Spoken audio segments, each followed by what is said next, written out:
It was a shock because nothing.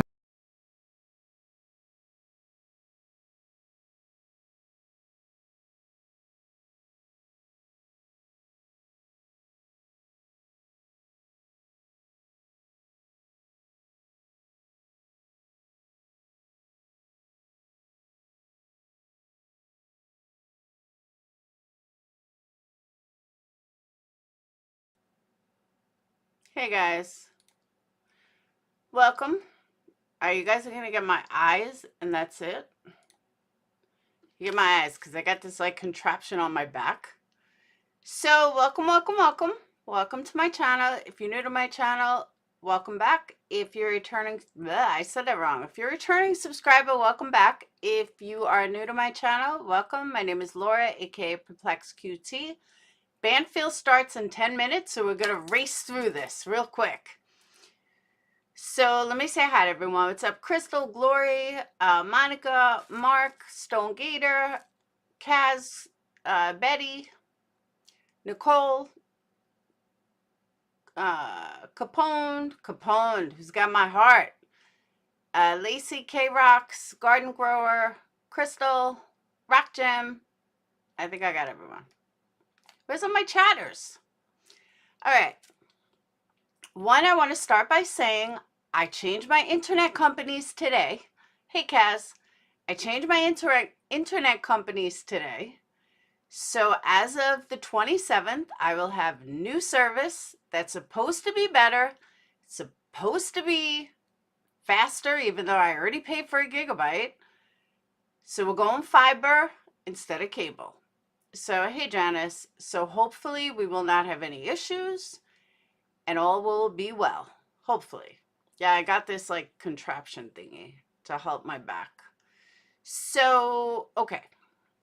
Before Banfield comes on, what's up, Phil? I see a lot of creators talking about this alleged connection. And I thought it was crazy because these guys, now I'm not saying that they're lying. I'm not saying that the letter isn't true. I'm not saying any of that, but I'm skeptical. 140 views per video now get 17,000 views per video, all because two guys claim that they have an inside source. They won't give any who the information is. They won't say who it is, but they have this source. Okay. I'm sorry if I'm skeptical. Now, I heard there's some stuff going around that he contacted them on Instagram. Do we have proof of this? Did we see this? I have not been on YouTube all day. So if I'm wrong, great. Tell me. Show me where I can find proof that he contacted them on Instagram.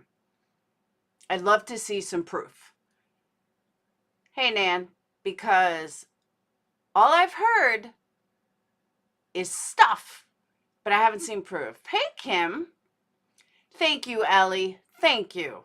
I'm not the only one. And I knew that the place to talk about it would be on my own platform because I knew you guys would agree with me. It's sketchy. I make fun of 10 to Life for it, and she's got like, what, 800,000 subscribers? I still make fun of her for it.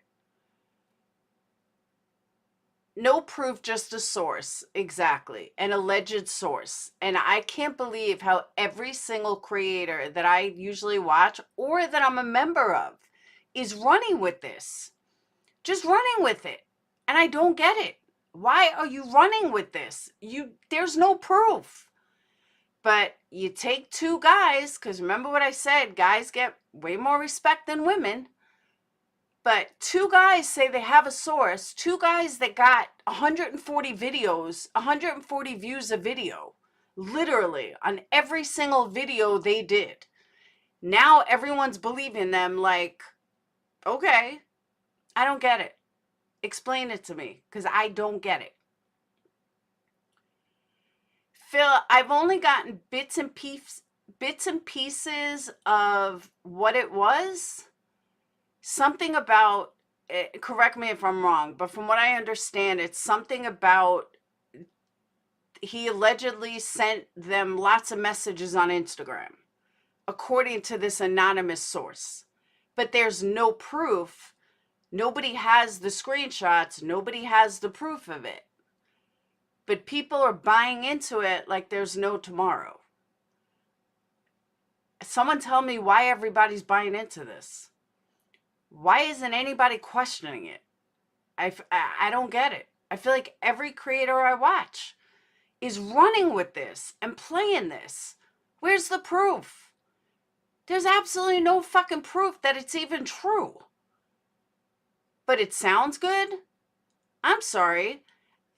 I give more credit for 10 to Life and her reliable source because at least she's got like 600,000 views. She gets hundreds of thousands of people. People Magazine has what? No way. They have what?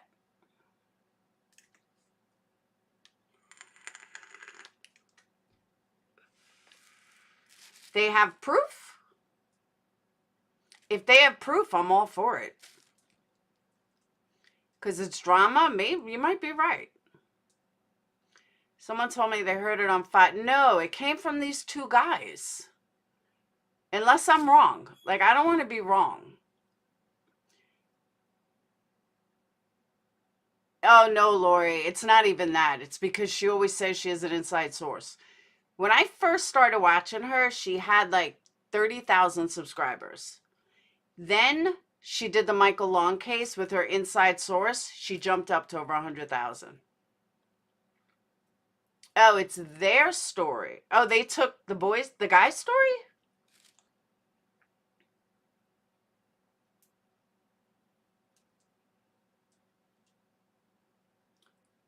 They took the guy's story?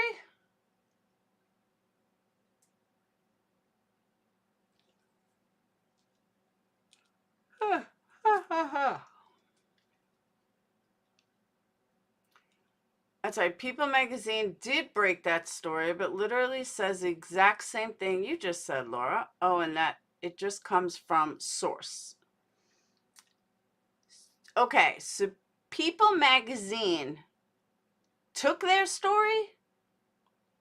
Same exact guy's story. I don't get it.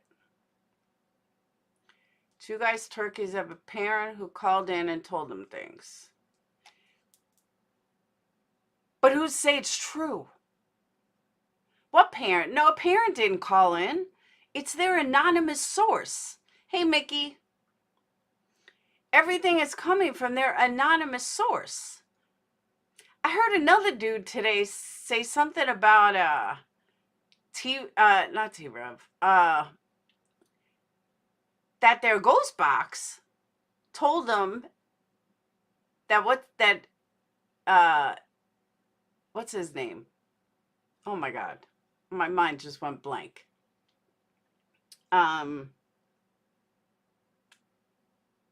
Ethan. I was going to say Elliot. That Ethan was killed on a mattress. Okay. The police told us from day one that they were both killed in the bed. Usually in a bed, there's a mattress. Well, usually in bed, there's a mattress. But from what we're hearing, that is probably not true. So I kind of thought it was a little odd that they're quoting a spirit box because most beds have a mattress. Maybe.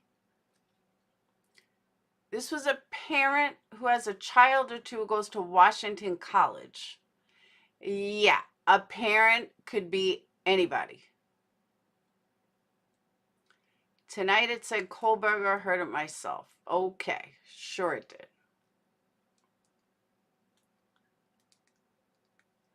Does her vid don't react later? Huh? It just doesn't make sense to me. Stone Gator, I told you how spirit box work. So the killer, the spirit box never said Kohberger before, but now all of a sudden the spirit box knows Kohberger's name. Come on, Stone, really? You really believe that? Are the spirits watching the news? Come on. I know, right, Glory? Most beds have mattresses.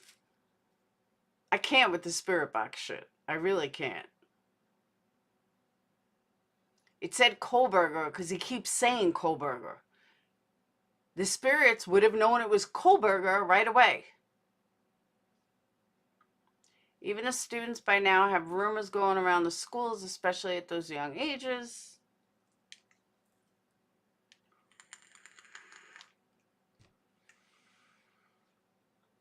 The ghosts always watch the news. Do you think they're watching Banfield?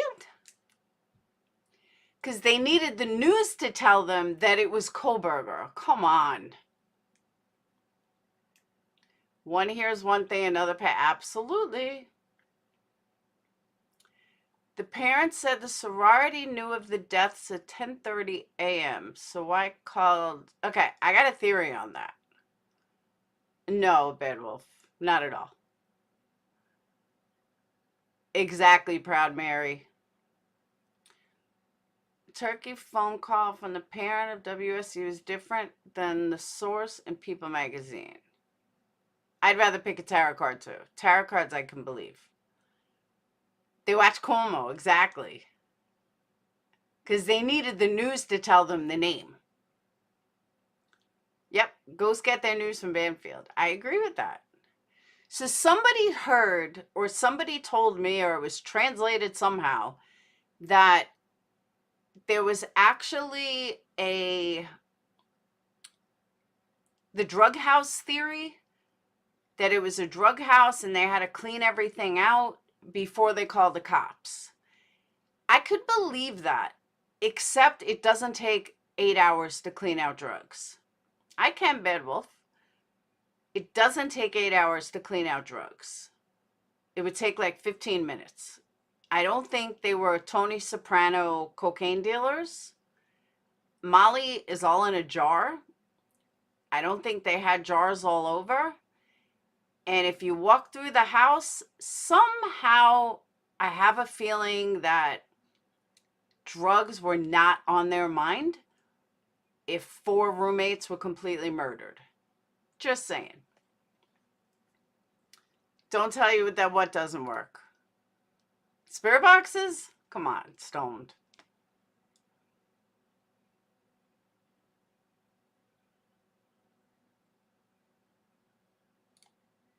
Hold on. All right, here we go. Banfield on location. Is anyone found the Ann Walshe charge? The Ann Walshe case? I guess they found her body in the backyard or something. Yeah, Molly is ecstasy. But it can also be a liquid form. It could be like Special K. No, he is now facing a murder charge in the disappearance and now death of his wife. And that is hard to believe, probably because no one's been able to find Anna Walshe yet. That doesn't mean they don't have details that we don't know. And yet we're finding out so many more tonight.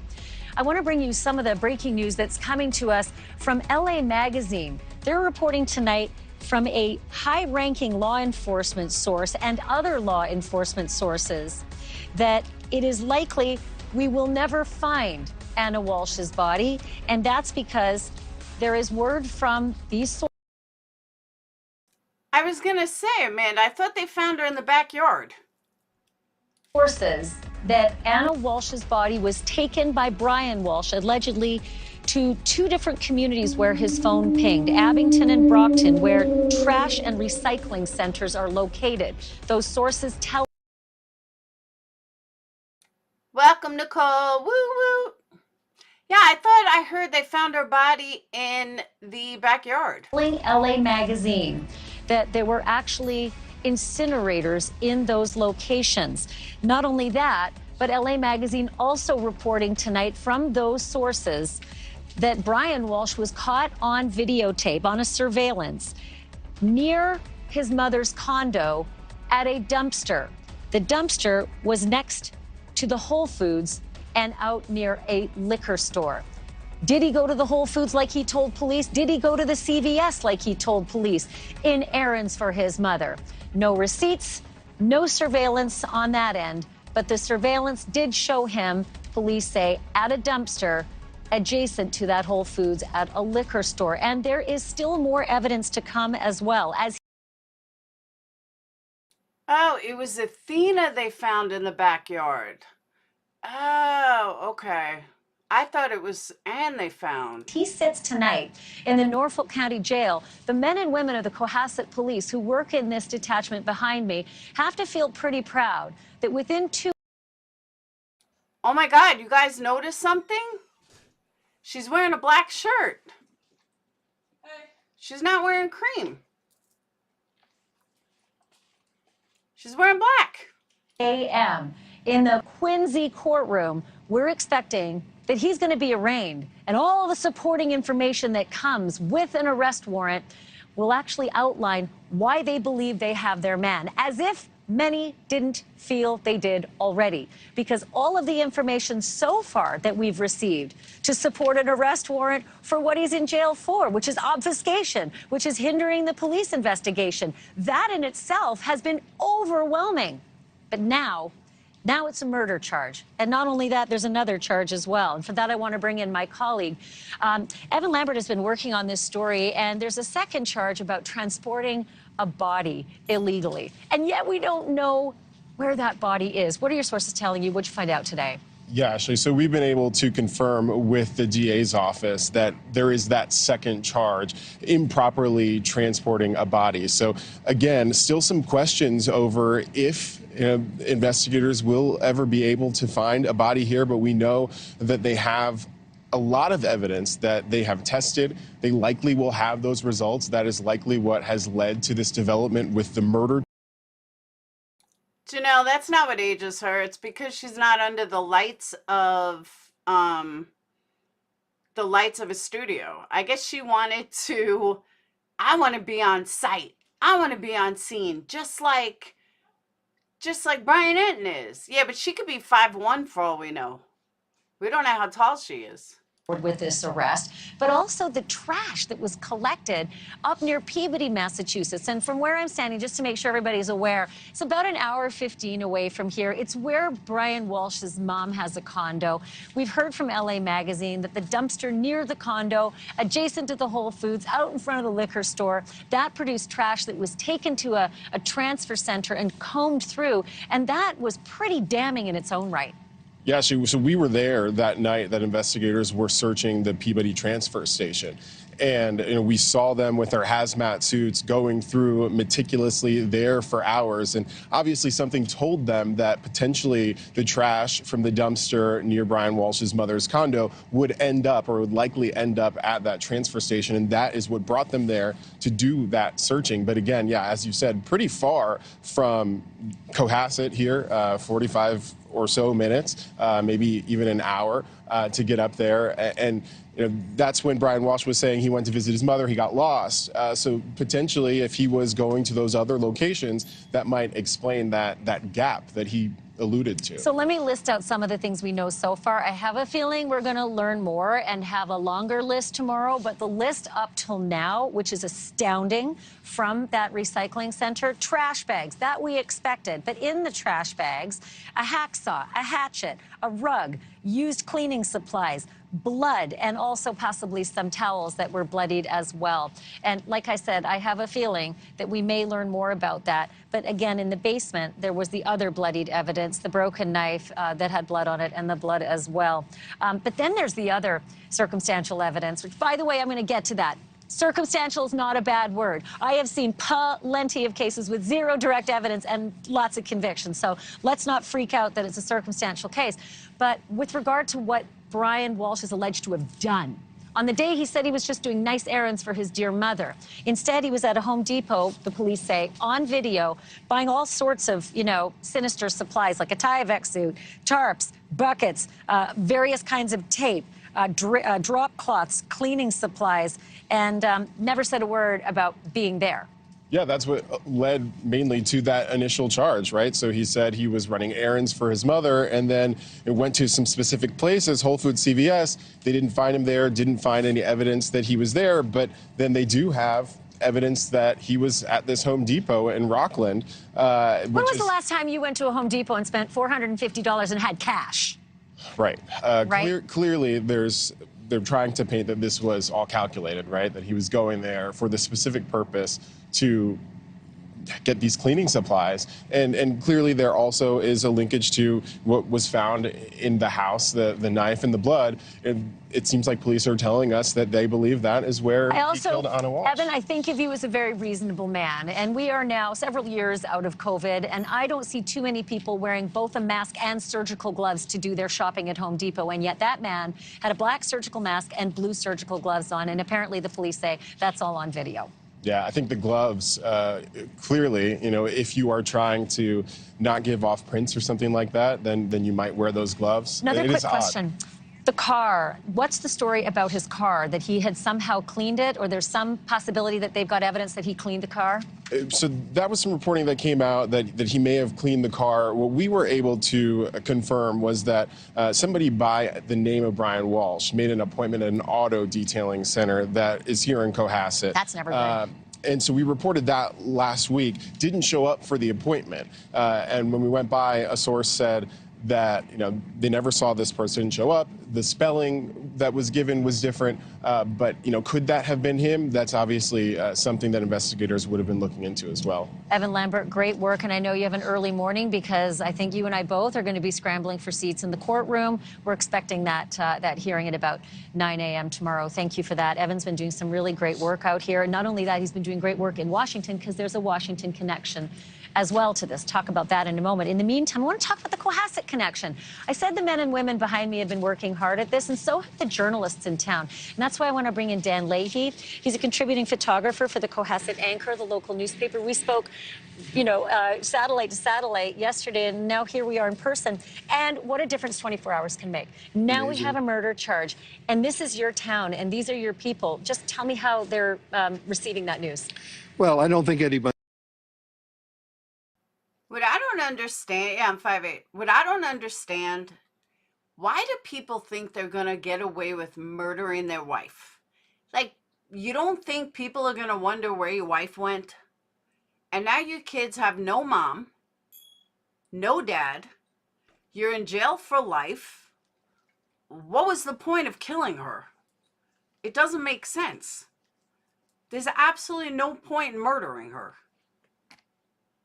Is evaporated, and we know what's going to happen from here on in. But you know what's so chilling is to hear some of these details about the surrounding community, Brockton and Abington, not far from here, just southwest of here, about 25 minutes or so. Is that right, if you're driving? Correct. And that this kind of thing, if the LA Magazine exclusive reporting bears out, it is so chilling to think that that was the plan, was to go to these trash and recycling centers there and incinerate, you know, either a corpse or parts of a corpse.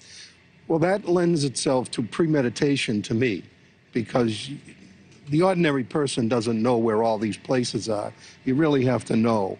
And when he went up to the North Shore even. So there's premeditation on his part through all of this, in my opinion. The other really tough thing for so many people who live here in Cohasset is, Dan, there are 3 children that live just up the street. They live 3 minutes away from here, and they're not in their home. They don't have their toys. They don't have their jammies in their bed. They don't have their mom to hug. They don't have their dad, and it looks at this point like this could be permanent. If the reporting and if the arrest bear out, and if the prosecution bears out, they are effectively, for all intents and purposes, orphans. That's the worst part of the whole story. You know, she's gone. He's going to be gone. But you have these 3 kids who are just abandoned. They don't have any family. There's a grandmother that lives over in Europe and another grandmother that lives up in Swampscott, but she's kind of cloaked in suspicion as well. Hour 15 from here, right? About that with traffic. Okay, all right. It's really right across the water. If you go down. All right, I'm just going to interrupt this for a second. So I pulled up the People magazine article, And my question is, do you guys want to hear this, or you want to talk about the People magazine article?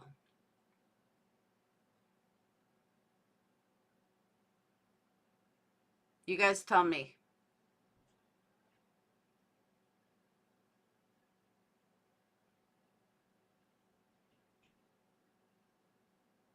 Hey, Austin.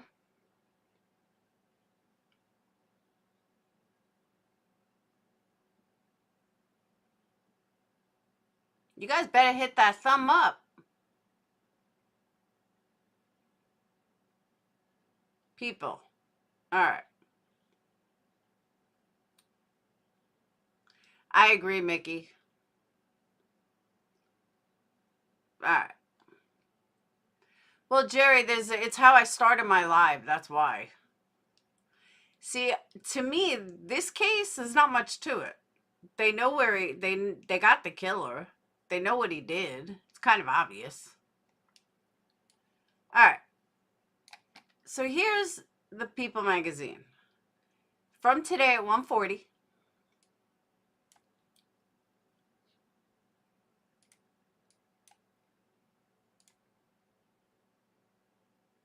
Let's see what this is.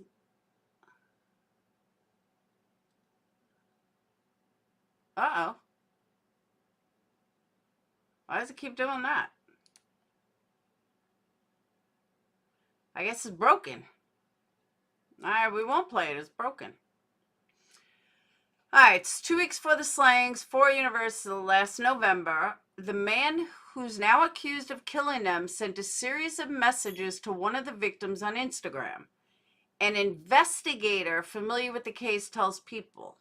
Okay, an investigator. Not a friend, not a parent, but an investigator. Why can't they say who the investigator is? In late October, an account that authorities believe belonged to Brian sent a greeting to one of the female victims, the source says. When he didn't get a reply, he sent several more messages to her. He slid into one of the girl's DMs several times, but she didn't respond. The source tells People. Basically, it was just him saying, hey, how are you? But he did it again and again. Madison, Kaylee, Xana, and Ethan were all stabbed to death in an off-campus rental home in Moscow, Idaho on November 13th. A masked intruder entered the home and killed the 4 students with a fixed-blade knife. More than a month later, authorities arrested Kohberger, a 28-year-old graduate student teaching assistant at WSU. He was charged with 4 counts of murder and 1 count of felony burglary. Kohberger was arrested at his parents' Pennsylvania home on December 30th. He waived his extradition to Idaho, meaning he voluntarily agreed to return to the state to face charges against him. He was transported back to Idaho on January 4th. According to a probable cause affidavit obtained by People, one of the victim's surviving roommates that saw the killer. Roommate described a figure clad in black clothing and a mask who walked past her as the person left the crime scene. Affidavit also alleged that Kohberger was linked to the crime scene from DNA and cell phone pings. Authorities remain tight-lipped about the alleged motive in the attack. They have not publicly discussed the relationship between Kohberger and the victims. Kohberger's now deleted Instagram account, which was viewed by People before it was removed, followed the accounts of Mogan, Consalves, and Kernoodle, but there was no public interaction. Okay. Now, but think about this for a second, okay? Think about this. If you go back here, hold on. Authorities, Brian sent greetings to one of the female victims. When he didn't get a reply, he sent several more messages. So then it says he slid into one of the girl's DMs several times, but she didn't respond. So this first paragraph makes it sound like it was public, because he wouldn't need to slide into the DMs after that. It's the way I'm reading this, okay, is that, and correct me if I'm wrong, but the way I'm reading this is this first paragraph means he did it publicly, When that didn't happen, then he went into her DMs. Am I wrong? Am I wrong about that? Because that's how I'm reading it. Well, that's what I'm going to get to next, Amanda. But, right? An account that authorities believe belonged to Brian Kohlberger sent a greeting to one of the female victims. When he didn't get a reply, he sent several more messages. He slid into one of the girl's DMs. That tells me that this was public and this was private. Correct me if I'm wrong, but that's how I'm reading this. Otherwise, you wouldn't need both paragraphs, right? You would just need one that he messaged her in DMs. Maybe in comments or pics, I'll go with that. Because then down here, people said that there were no public contacts. There was viewed by people before it was removed. And he followed them, but there was no public interaction. So I want to know, how would they possibly get the messages? It's unclear why Kohlberger didn't get a response to his messages, but authorities say the victim may have missed them completely. She may not have seen them because they went into message requests, says the investigative source. Instagram users are not notified when they receive a message from someone they do not follow back, and the messages go into a special folder. We're trying to determine how aware the victims were of his existence. See, that's not true. Because when I get a message on Instagram, it shows up in my messages, even if I'm not friends with them. So that's a lie. That's Facebook. Instagram is done differently. I could show you guys. It doesn't go into a file, though. I get spam shit all the time. Hold on. Let me double check.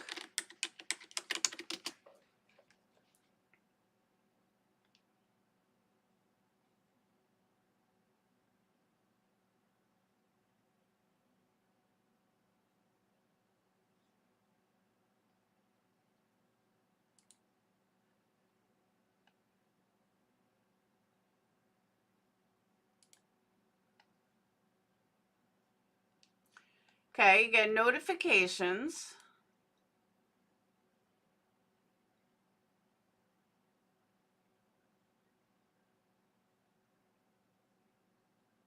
Yeah, that's not true.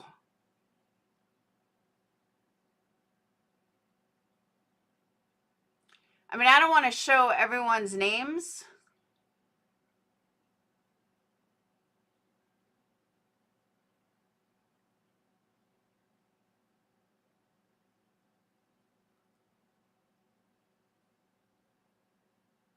But it's not true. Because look.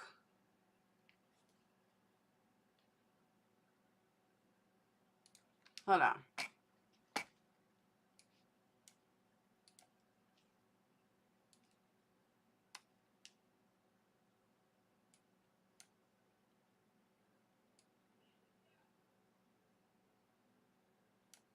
Actually, let me just do the top.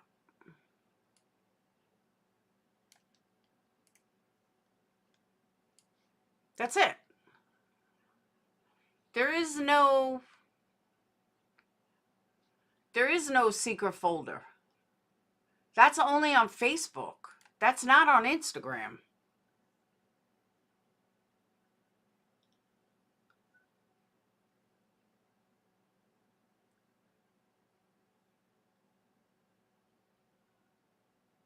Mine on message ignored. See, I'm not, though.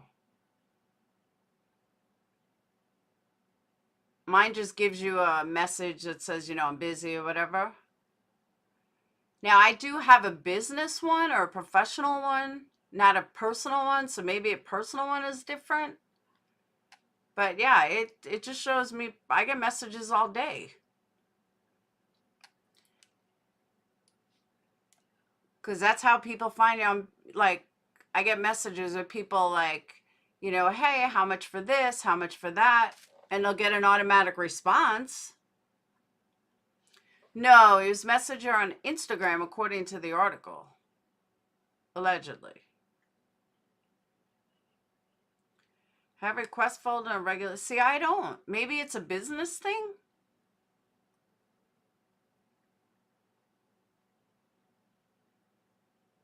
Is yours under business or personal? Because maybe personal is different. But under business, I don't have any separate folder. It just goes right there. Boom. There's primary and general. General. I don't know.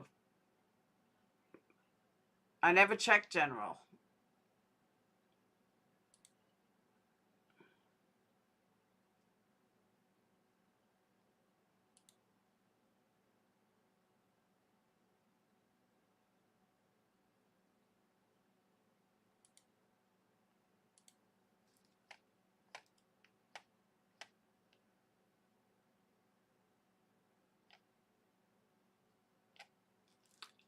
I guess that's, yeah, I guess it goes here.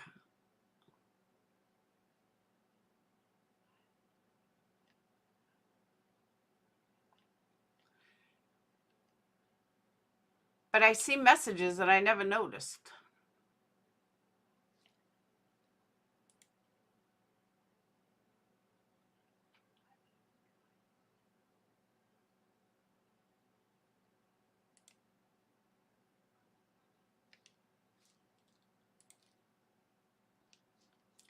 Some business messages that I missed, actually. All right, so I guess there is a second folder. To be honest with you, I never saw it. I missed some business because of it. So check your general folder.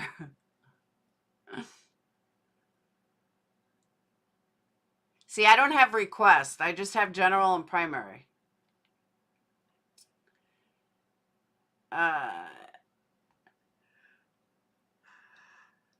All right, there's no indication that he was getting frustrated with her lack of response, but he was definitely persistent. Kohberger has not entered a plea. His next hearing isn't until June. His attorney has not returned people's messaging for comments.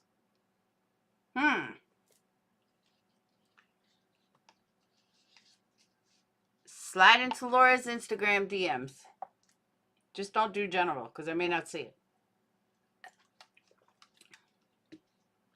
Yeah, I don't have a request. I guess business, you don't have a request folder. Maybe she got a lot of them?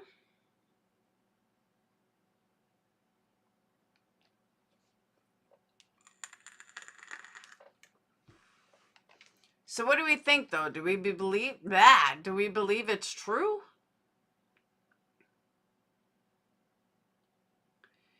Because the only way that she would be able to see it, or someone would be able to see it, if one of the parents knows their passwords and was able to look at it from their phone, which isn't out of the question. I mean, I could totally see that happening. Like, if, God forbid, I was killed, my daughter could take my phone and could get into my Instagram, my Facebook, could get into anything, my YouTube, as long as she had my phone. And she'd be able to see anything, because I have, you know, you get my phone and it's automatic, as long as she has a password to get in it in the first place. No, we don't know which girl they try to contact.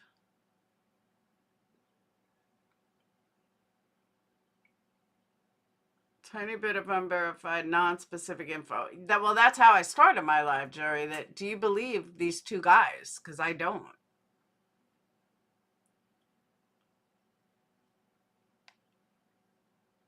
And then someone said, look at the People magazine article.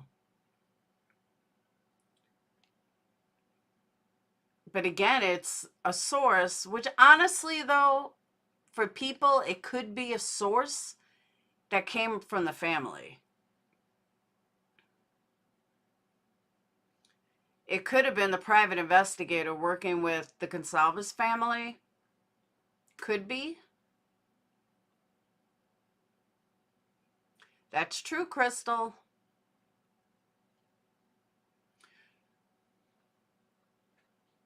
Where they filter different types of requests. Is there in business?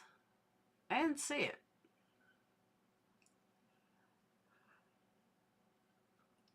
All right, so here's what I'm thinking. Well, here's why, Stoned. The only PI, the only investigator, quote unquote, working on the case is Consalvis, which is Kaylee's father. I wouldn't be surprised if Kaylee's PI is the one that leaked this information. That is very possible.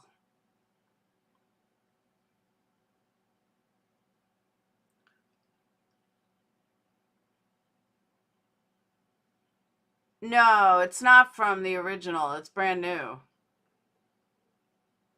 This just came out today, Janelle.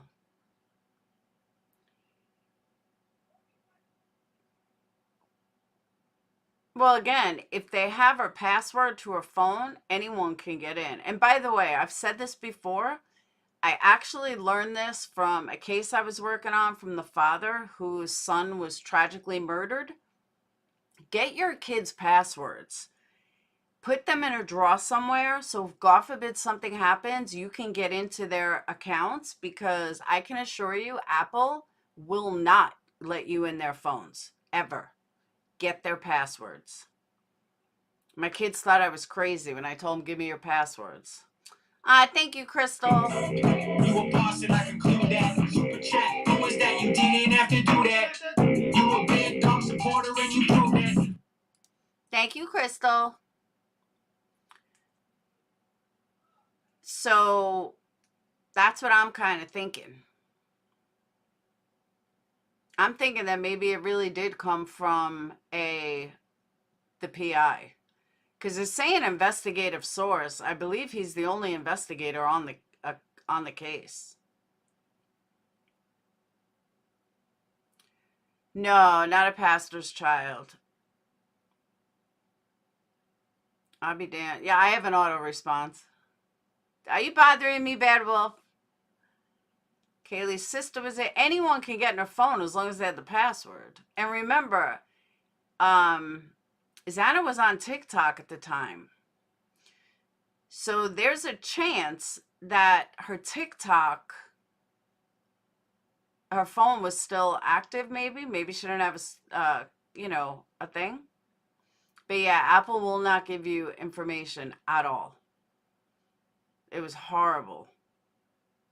This poor guy could not get any information because Apple was not giving it. They wouldn't even give it to the police. Like, for real.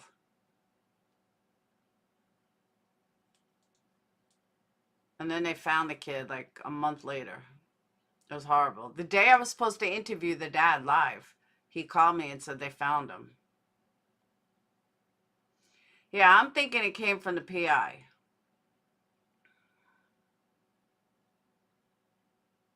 Yeah, but who's going to be able to prove it? That's true. Every time you super chat, Laura, an angel gets his wings. And it's one less spirit box. You can get an iPhone without password. Lots of ways. Oh, maybe like that, crosshatch. But I'm saying they won't give it to you. Could be, Jerry. You never know. What, spirit boxes are can? Believe me, I don't either. Capone, you remember that case. It was horrible. It was sad.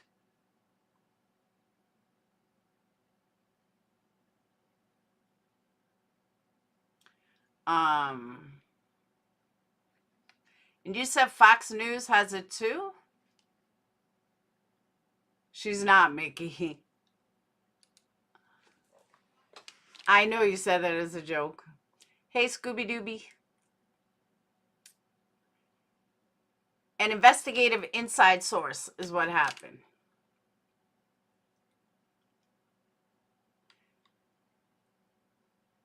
I don't know, maybe.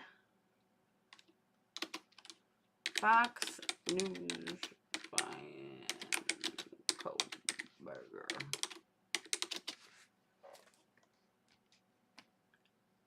Now, Fox News says spammed.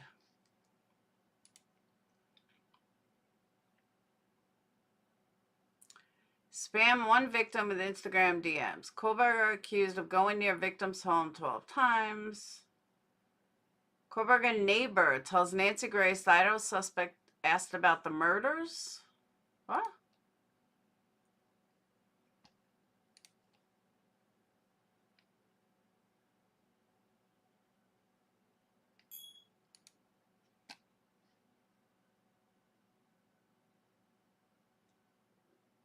He actually says that he heard about the murders. Yeah, when we were talking right here, he said, "Have you heard about these murders?" And I was like, "Yeah, it's because it just happened." He's like, "Yeah, it seems like they don't have any leads." And I was like, "Yeah, I guess not." And then he's like, "Yeah, they think it's a crime of passion." I was like, "Yeah, well, I don't know." And then he kind of left it at that, but he did bring that up. Like it was a normal conversation. Murder of Idaho murder suspect Brian Kohlberger telling Nancy Grace what Kohlberger said to him about the killing of 4 college students. This comes as Kaylee Gonzalez's parents revealed she had actually moved out of the house but returned the day before the attack. Can I just tell you, the closed caption on this is ridiculous. It's so small, you can barely even see it. It's so dumb. Attack. Nancy Grace joins me now to discuss. Nancy, you've been out front on this. Tell me about that revelation right there. I mean, he's not just sick, but premeditated. Well, I've got to tell you something. Did you see that video that you just played, Elle?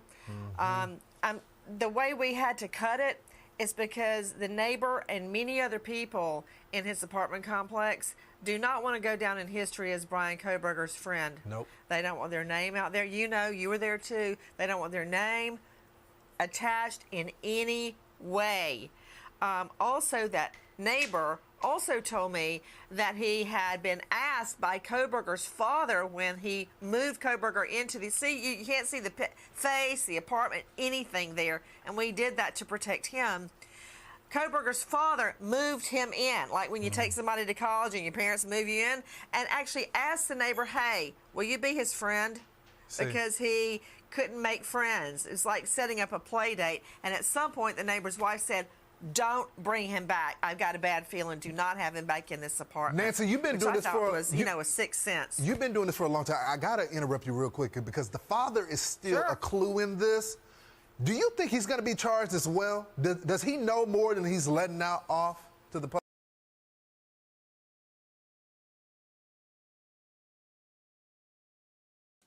This dude is getting paid how much money and he says something stupid like that? Really? I am in the wrong line of work. Did he really just say that? Wow. Public. I think the only thing he may be guilty of is knowing his son may be involved and covering or not doing anything. Yeah. From what I've learned, everyone says this dad is pretty straightforward, nice guy, talkative, friendly, open book. I mean, we all see our own children with blinders on, so I don't know how much he knew but didn't want to know. But you were talking about Kelly. She wasn't even supposed to be there. She had already moved out to take an IT job set up in Austin. Yep. And she came back that weekend to go to a party and show her best friend, Maddie, they've been friends since 6th grade, her new car. Now, that is heartbreaking because she almost missed the entire incident. But I'm also learning that it could be evidentiary in that she may not have been the target unless he was watching her on social and knew she was coming back.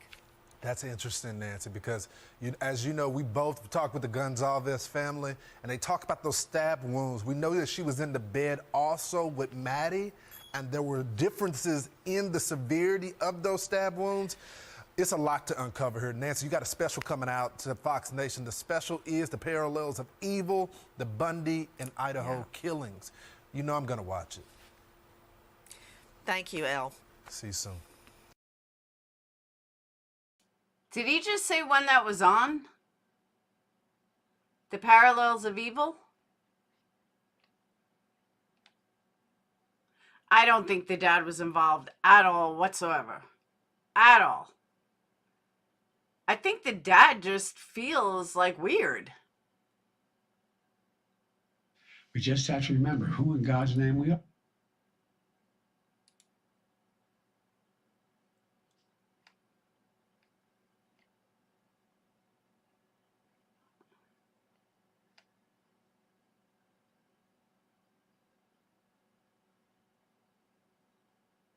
Okay, now it's according to People.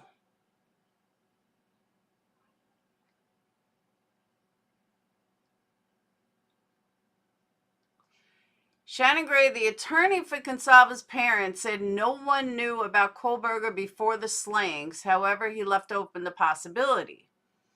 Okay, so that rules out our theory. The Consalva's attorney, I guess it wasn't them, because they said no one knew about Kohlberger before the slayings. Any information any of the families gather regarding connections to any of the victims will be turned over to Moscow Police Department. All right, so the the attorney is saying it's not true. It's kind of how I get it.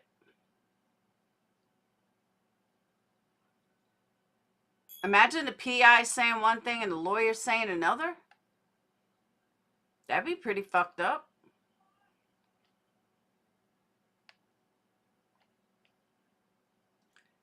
Police alleged Kohlberger, a student at the neighboring blah, blah, blah, 7 miles away. Oh, also, I want to tell you guys, I heard this, and I want to know what you guys think of it.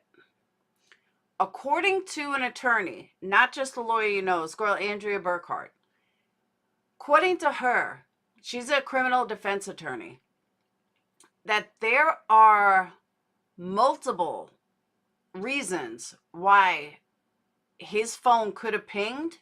He could be sitting at his house and his phone would have pinged by Moscow. She said from a defense perspective, there's absolutely zero proof that he was there because it's such a small radius that his phone could have easily pinged sitting at his house. So she's not saying he's innocent, but from a defense attorney's perspective, that's what she was saying. And I was like, well, yeah, because I could ping 2 hours away. So she went on and explained all about the pinging. It's a little boring, but you were really... Thanks, Bad Wolf. I think you're trolling. Can a mod troll you? He could be 20 miles away. Did anyone else see the video? Like I said, it's a little boring, but it's pretty, it's in depth.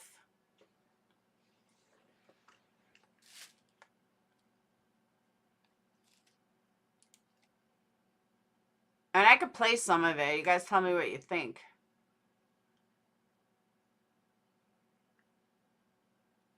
Pick up any part of the evidence you could defend. That's what I'm saying. That's what I've said from the beginning, Mickey.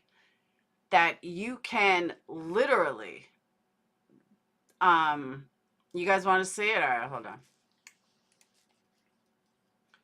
Just warning, it's a little boring. I know, I was going to ask her to come on. I know she went on Pascal the other day. I don't watch him, but she announced it on Twitter. Tony, I have no idea, nor do I care. But I know what you're talking about. He's an abusive psycho. I watched it, and the one with the guy from the body bag. No, I didn't see that. Hold on, let me find it.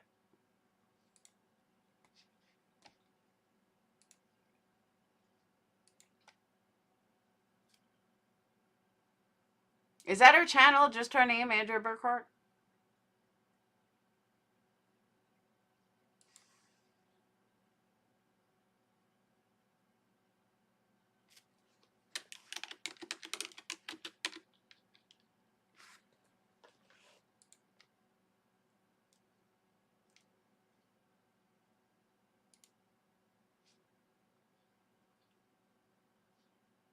It's everything. Given the circumstantial. All right, it's only 20 minutes. Hold on.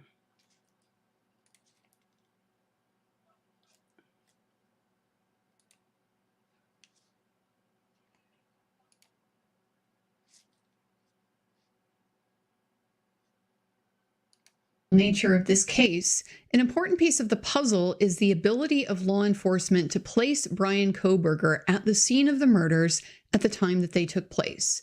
They've relied on historic cell site location information to make this connection. So we're going to take a look at how the defense is going to approach that evidence.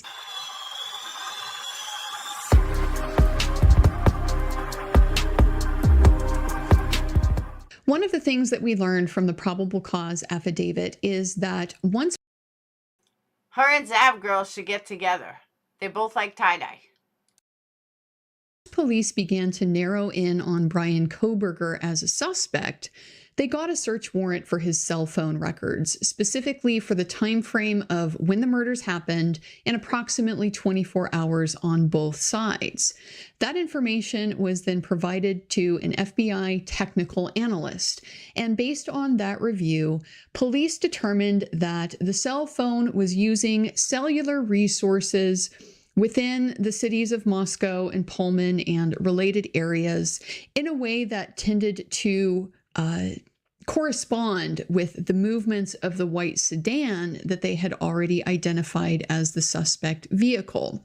So this was an important piece of the overall probable cause picture because although we can associate the white sedan potentially with these murders based on being on video, leaving the scene.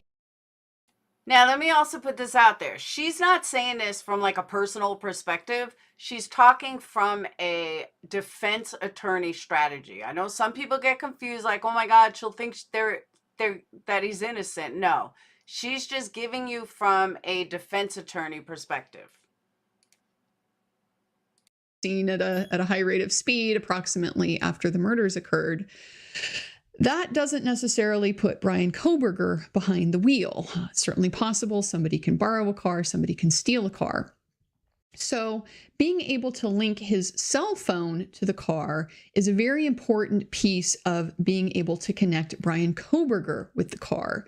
Typically, your cell phone is pretty intimate device. Many of us have it on our bodies at most, if not all times of the day.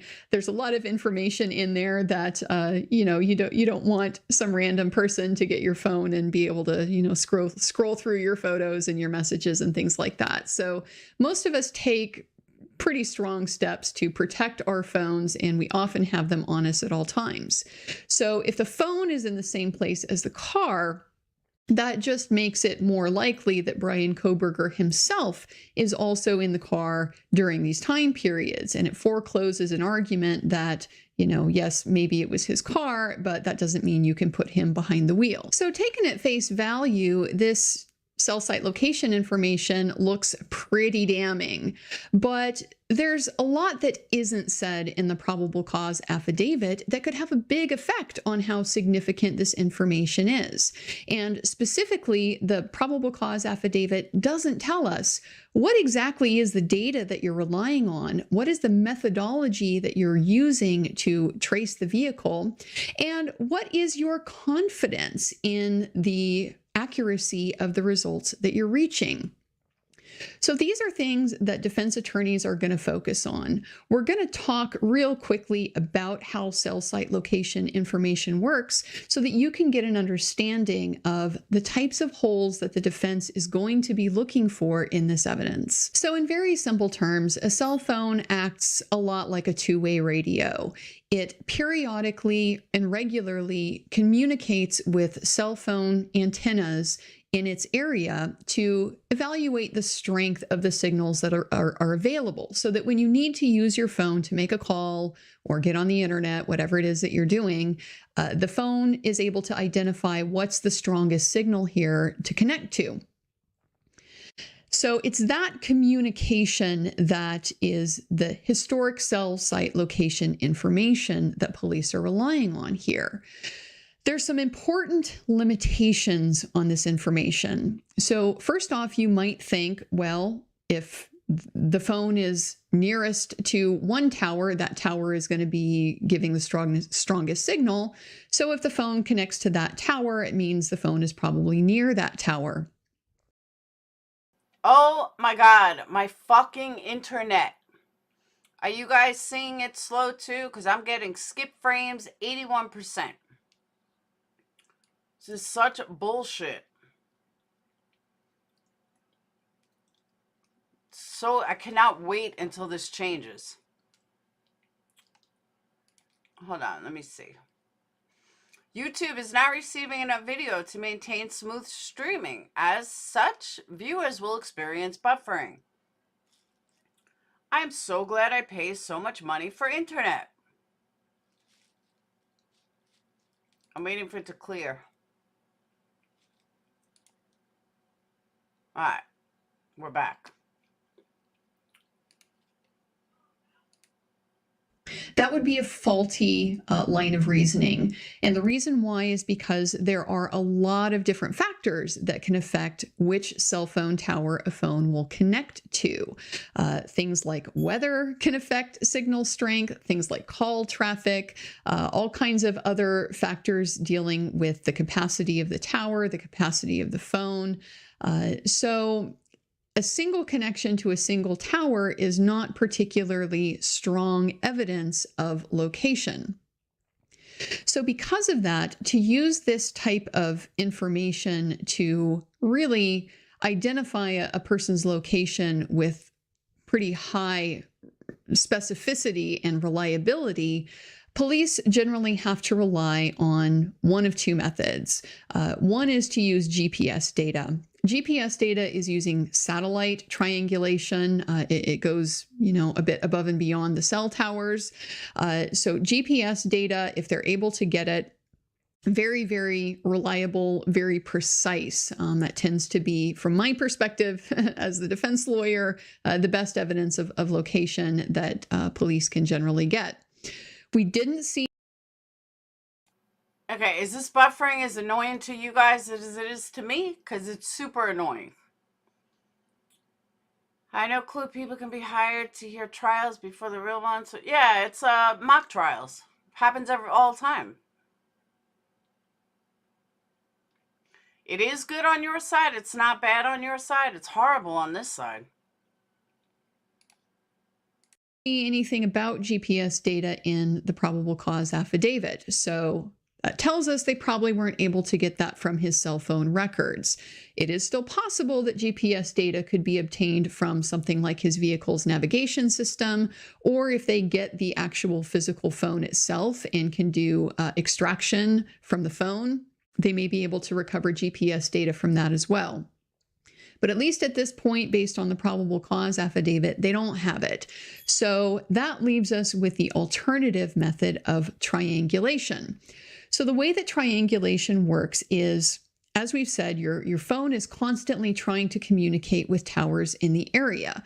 And so when it's got simultaneous communication going on with multiple towers, it's checking the signal from here, and it's comparing them to see which one is stronger. Then that information can be used to triangulate the position of the cell phone. And so typically, police are going to need either a simultaneous connection to at least 3 towers or a connection to at least 2 towers along with an angle of the connection with at least one of the towers. And so from there, it's really just basic trigonometry. They're able to figure out from that point where, within a relatively typically precise degree of certainty, where that cell phone is located. So the key point here is that with triangulation, to be able to place somebody's location fairly precisely and fairly accurately, the critical piece here is multiple simultaneous connections to different cell antennas. So this is very common in dense urban areas, back on the East Coast, places like New York, Philadelphia, Washington, D.C., you might have a cell antenna every other block. And a cell antenna can have a range of many, many miles. I think the longest I remember reading about is about 30 miles, which gives that antenna a coverage of approximately 2,700 square miles. So that's a pretty big area for a single antenna to be able to communicate with cell phones. So if you have a lot of those, really. Let me just pause this for a second. All right. I'm going to show you guys what I'm talking about. Hold on. Let me pull them up.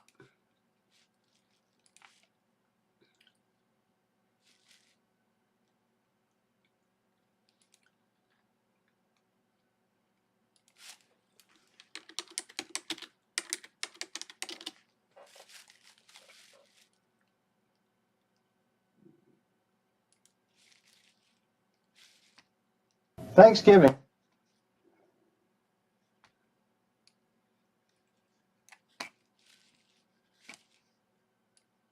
Nope.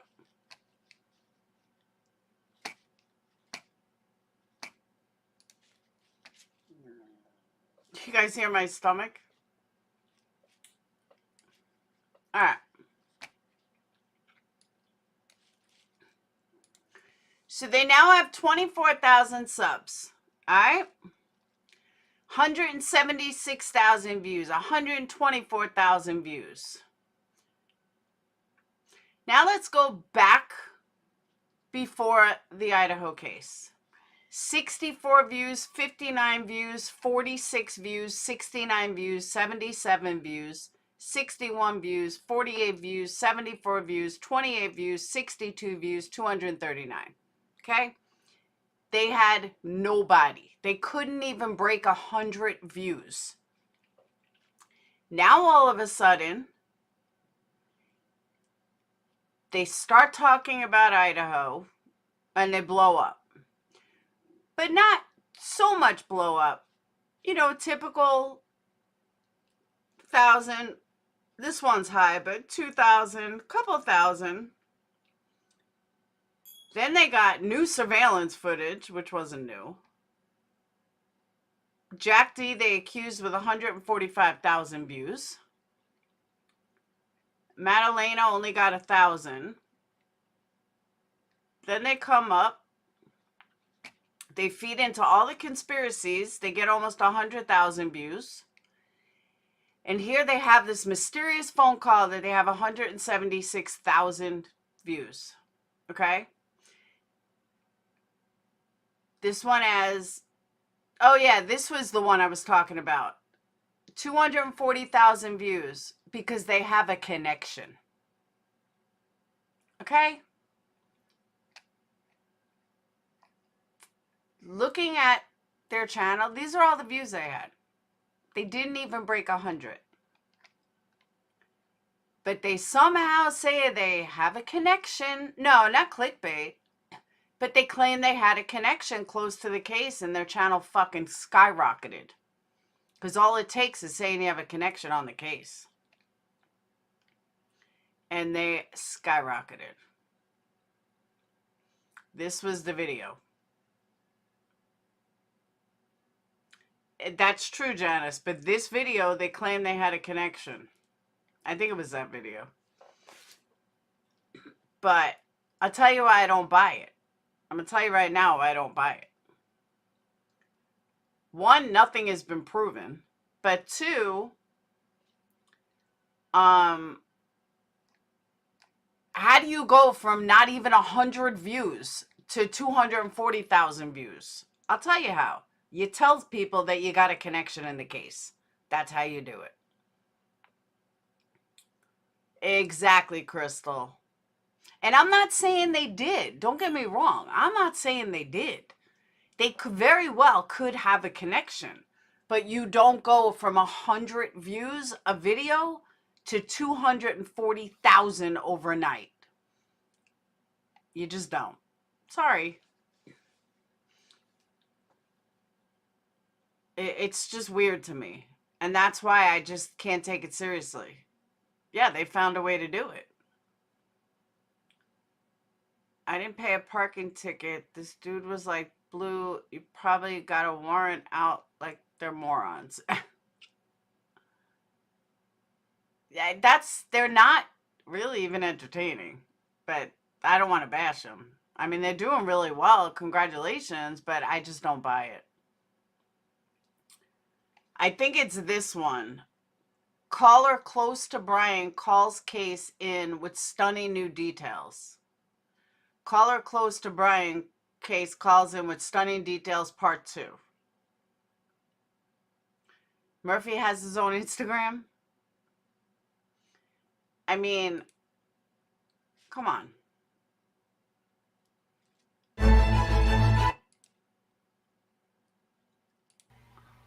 Hey everybody, welcome back to the Drunk Turkey Show. I'm your host, Daniel J, and alongside with me as always is Big Blue and Jaime. First and foremost, I want to thank everybody who is subscribed to the show, like the channel. We just hit 18,000 fleet at the University of Idaho. Was familiar with 2 days ago, they had 18,000. Now they have 24. Jelly? Yeah. not just Greek and comment section. Correct me if I am, but you know, there was a lot of turnover. There was a report earlier of a guy who lived in that that same house that stated how you can hear things throughout the house. He recently had lived there, and so early on in this investigation, the police came out saying that this was a targeted situation, that they weren't sure if this targeted was the people inside the house or the house itself, and if that house at one point, maybe it's house here or this neighborhood, and what's going on. If it'll be a different and stuff that checking it out. Yeah. Her daughter had told her that both the room, most part, just to kind of wrap much of the students. I mean, something's wrong. How many times they got stabbed? There'd be blood everywhere. Had gone downwards. They just walk in a direction, close the door, sit there. That's what I'm saying, Tina. That is exactly what I'm saying. I can see 10 to Life. I can see Ichtmel. I can see the bigger channels. Cuomo. All of them. Why this channel? Why would you call into this channel? And where is the call? It's not just freezing in the moment.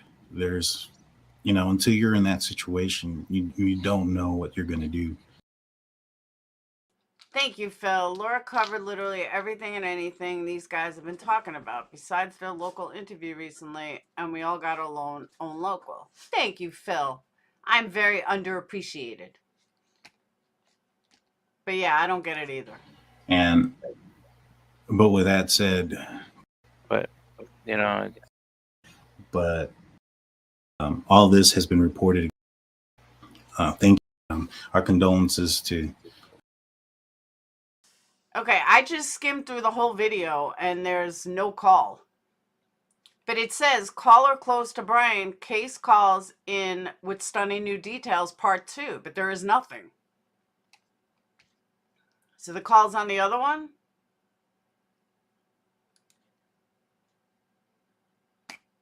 Oh, I'm sure some paranormal people will get it. Did you guys know Rob Lowe did paranormal with his kids?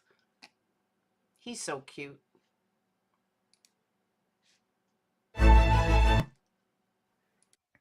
What is up, our turkey detectives? Hope you're having a fantastic day.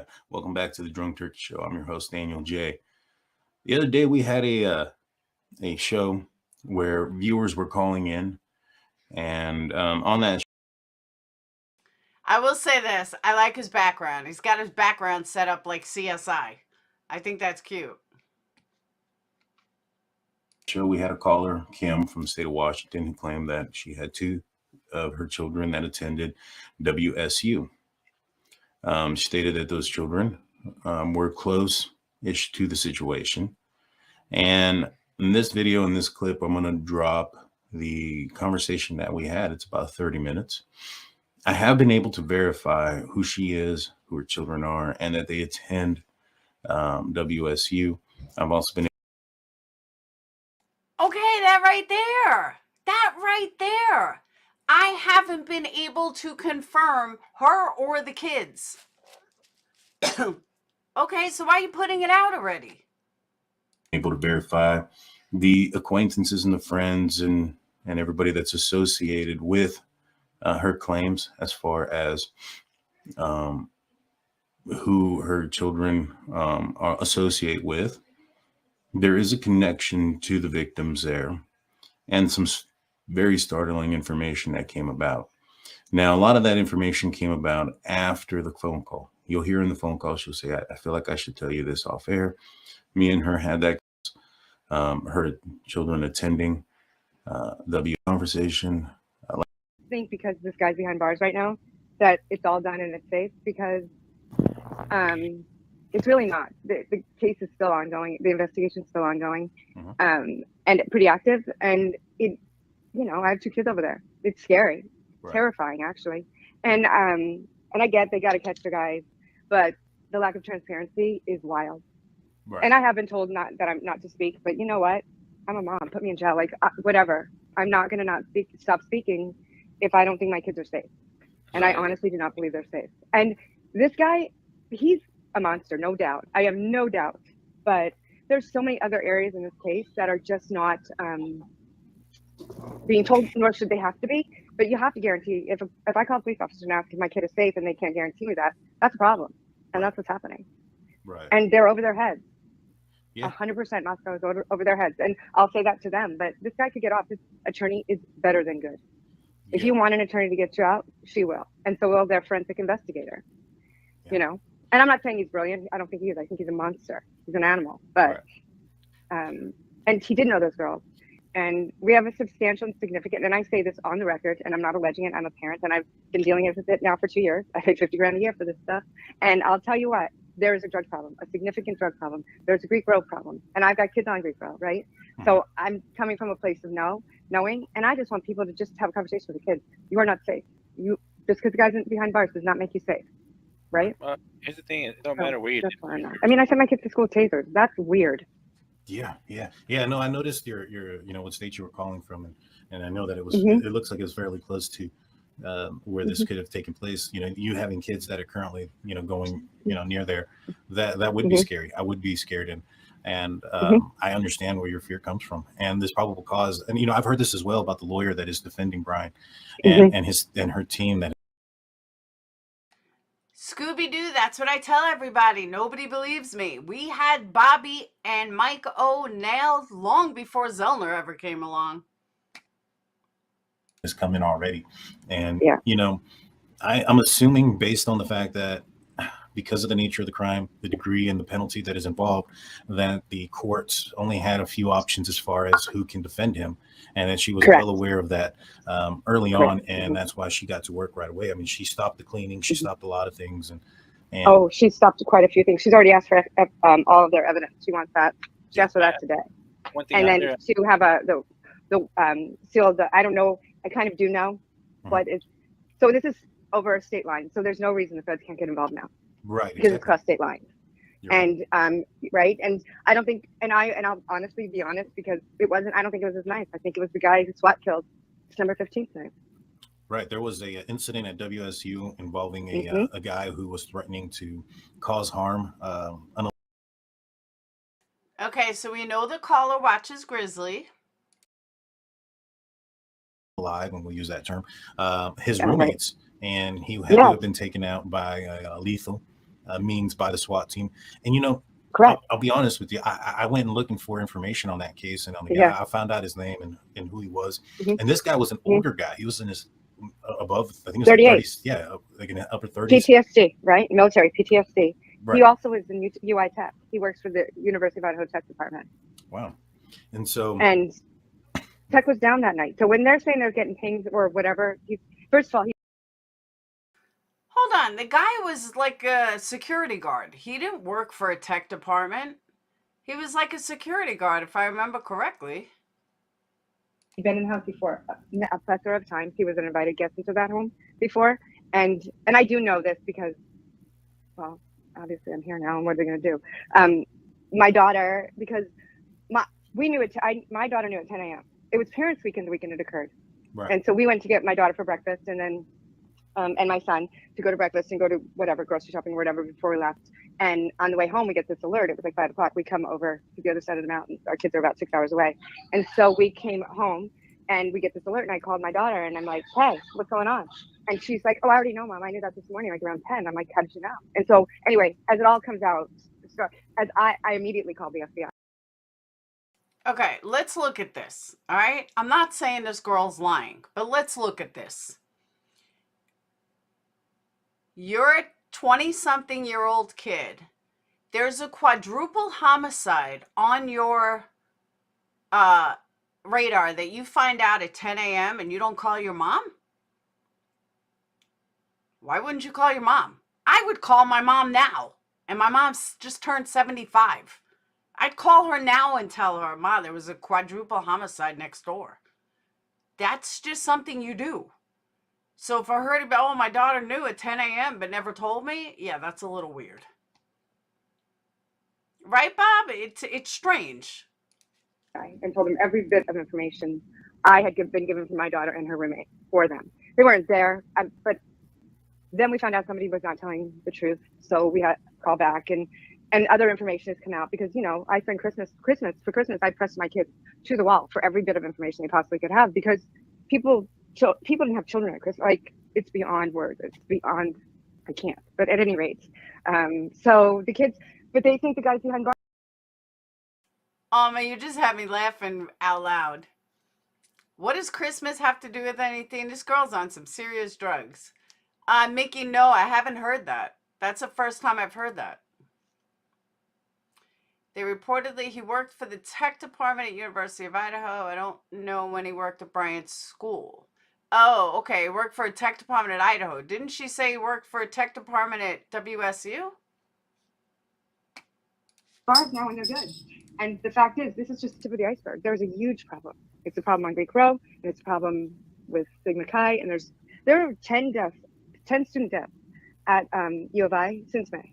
Oh, wow. That's an extraordinary amount. I don't know the count, but I will tell you this. Every time when we go to campus, quite a bit, you know, we watch the games or whatever and participate in our kids' lives there. And every time we've been there, there's been a violent event or a gun event or. No, honey, I actually posted that article for members. I have not read through the whole thing. My ADHD does not allow me to read 36 pages.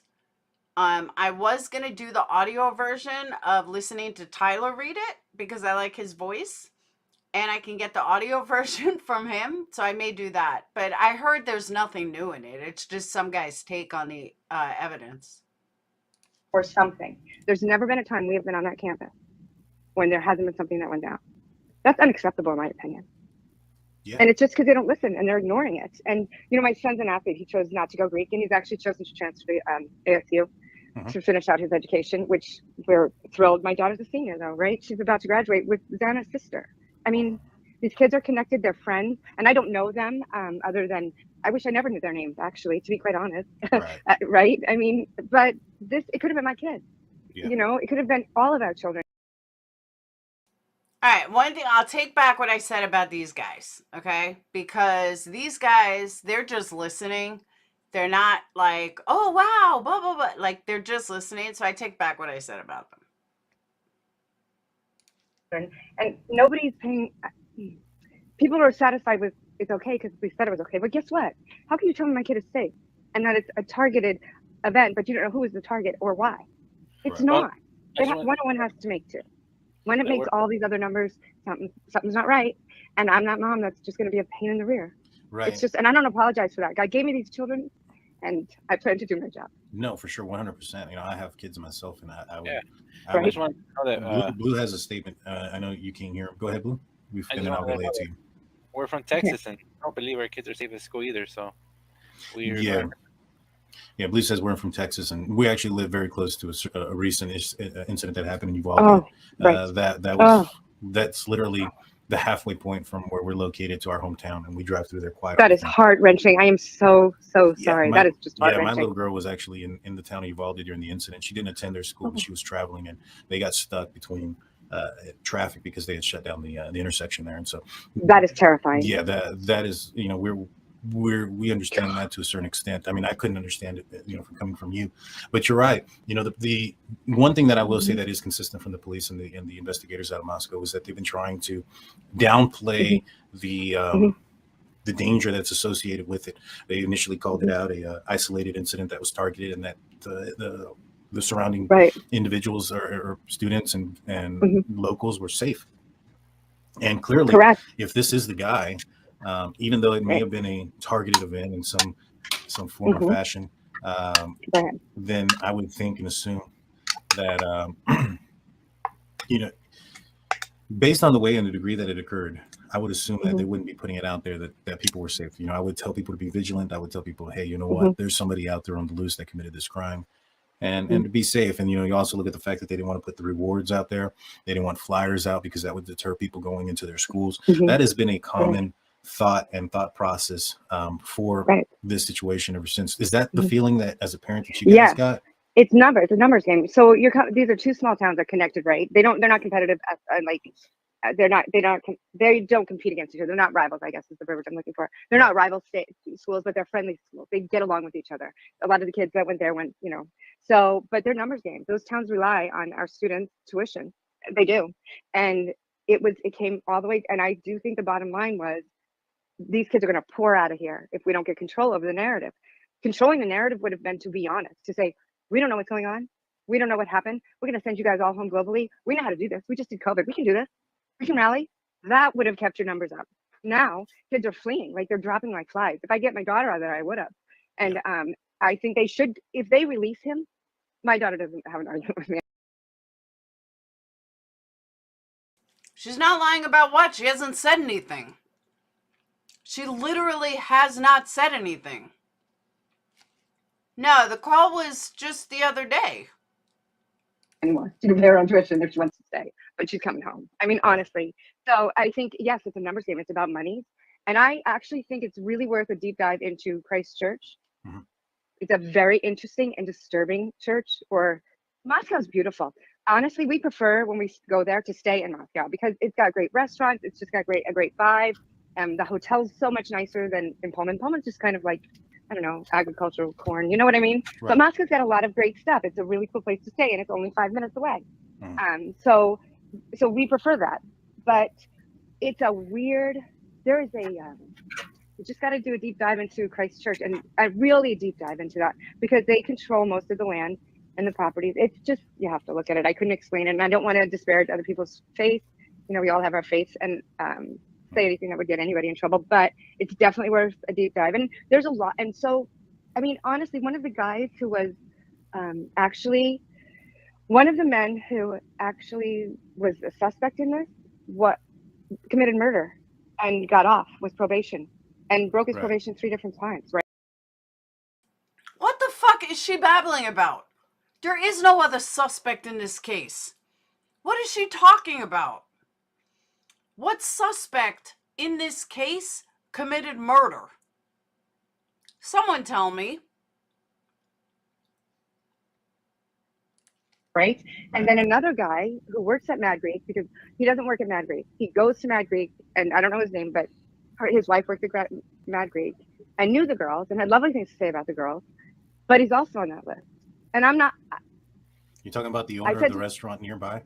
Who is not the owner, but perhaps his perhaps related to that person, maybe. And there's another kid who's possibly related to the Attorney General of the state. I mean, it's a very small town. This case and Stigma Chi, I will say this, and I'll say it outright into their face. I've already said it to their national committee. They are no innocent in this whole situation. There are things that have gone down. If these kids don't speak up, kids are going to get hurt, and they're afraid. I understand they're afraid. They got themselves in a little jam. That was bigger than they thought. And I said to my daughter, why in the world would these derelicts? Because basically that's what I think all of these guys who have been named are. Not just, it's because they're creeping on young girls. That's the creepers. That's what they were referred to. That's what they knew. That guy had been in that house a plethora of times. For his Wi-Fi to connect to there is not a big deal because your phone will automatically reconnect if you've been there before. Right. Well, he would have to be there and have the password prior, right? Now. Well, smartphones will just like if it's a new enough smartphone, like mine will just reconnect wherever I've been. Right. I don't even have to hit a button. They would have had to have connected initially. Like for instance, if if it was a private password protected, then he would have never connected to it. I have a question. Do your children that attended these schools and the schools nearby, I'm not sure if they attended that school or his school. Well, I do. No, yeah. My son was in classroom 13. He was a TA in classroom 12. Oh wow. So it was really close. Yeah. Did he know, or did he know of Brian? No, because Brian was a PhD student. To be a PhD student, so PhD students, somebody called and told me this actually, and that PhD students have to do like a year of TAing and a year on the Pullman Police Department in order to. It's part of the requirements for getting your PhD. Yeah. Yes, correct. So no, my son he's only a second year, so he pre-law, so he didn't, but it doesn't matter. I mean, he clearly doesn't care how many kids are present or if they're boy or girl, man, you know what I mean? He doesn't care. He'll just take you out of that. It's his druthers. And I truly believe he wanted to solve the crime himself when he got hired by Pullman Police. I truly believe that. And he took all of these minions with his little survey and he built up all these people he could mold. He had plenty of time to do it if you're malleable, you know. Right. And I don't know that's right. I don't know that that's wrong, but I just know that the evidence. Kevin, let me address that for a second. Think about this. You're supposed to be a photographer or videographer, whatever. You're supposed to be a reporter. Could you ever imagine Banfield, Cuomo, Nancy Grace, anybody proving that you want someone you're interviewing to prove that they contacted you? That's fucking weird, and it's bullshit. That's like, you don't ask someone you're interviewing to prove that they looked you up. Because I absolutely believe Betty somehow manipulated that. And then, yeah, he, called her. I don't doubt that. But the fact that she had to ask him to prove it is fucking weird in itself. And it's a red flag to me. That to me tells me it didn't happen like that. But he did not leave that shield on purpose. He didn't. Yeah, it is a little bit suspicious, especially the location in which it was found. The fact that there was a single piece of DNA. And that bloodbath. How in that bloodbath do you only have a tiny little fingerprint? The kids don't even believe it. The kids, my son came to me and he said, "Mom, the route and the pings," and I didn't even know he was paying attention because it was over break. Well, obviously he was because I was insane, obviously. But he said, "It doesn't match up." And he went through it and I'm like, that's just numbers to me, right? That doesn't register. But then as I processed it, it's true. It doesn't add up. Yeah, we put together the pings on the phone. We put the surveillance video and we mapped it out, and we say the same thing. There's some missing pieces at the very least. Besides the fact you have no range on either route. What do you mean by no range? Like so your phone, like there's parts when you're coming from Moscow to Pullman, either way, that you can't get any service. Really? So you wouldn't ping. Yeah, all the time. Yeah. Service is sketchy. That's why the schools have. My son was really excited because in his dorm room freshman year, he had the box was in his room. He goes, "Oh, I did service," but he knew from his sister who lives on Greek Row that was a thing. So I mean, it's like it's out there in the wilderness. It's the agricultural land, right? And it's their own rules, and they follow their own rules, and it's insane. And my daughter, I was shocked that she knew. And they're moving to Troy. This church is now going towards Troy, but you just take a deep dive because they are worth a look. Because I don't know, it's not a church I join personally. I mean, but to each his own. I don't know, but they have a lot of control over the town. Maggie has a lot of control that way. A lot of people have a lot of control, and it's a really scary thing because it's going to happen again if they don't get all the way to the bottom of it and solve the problem from the bottom or the top down, whatever. Then it's going to happen again because the killing, I don't think was what was supposed to happen. I think more what was supposed to happen was what was happening by the food truck and with what Maddie told.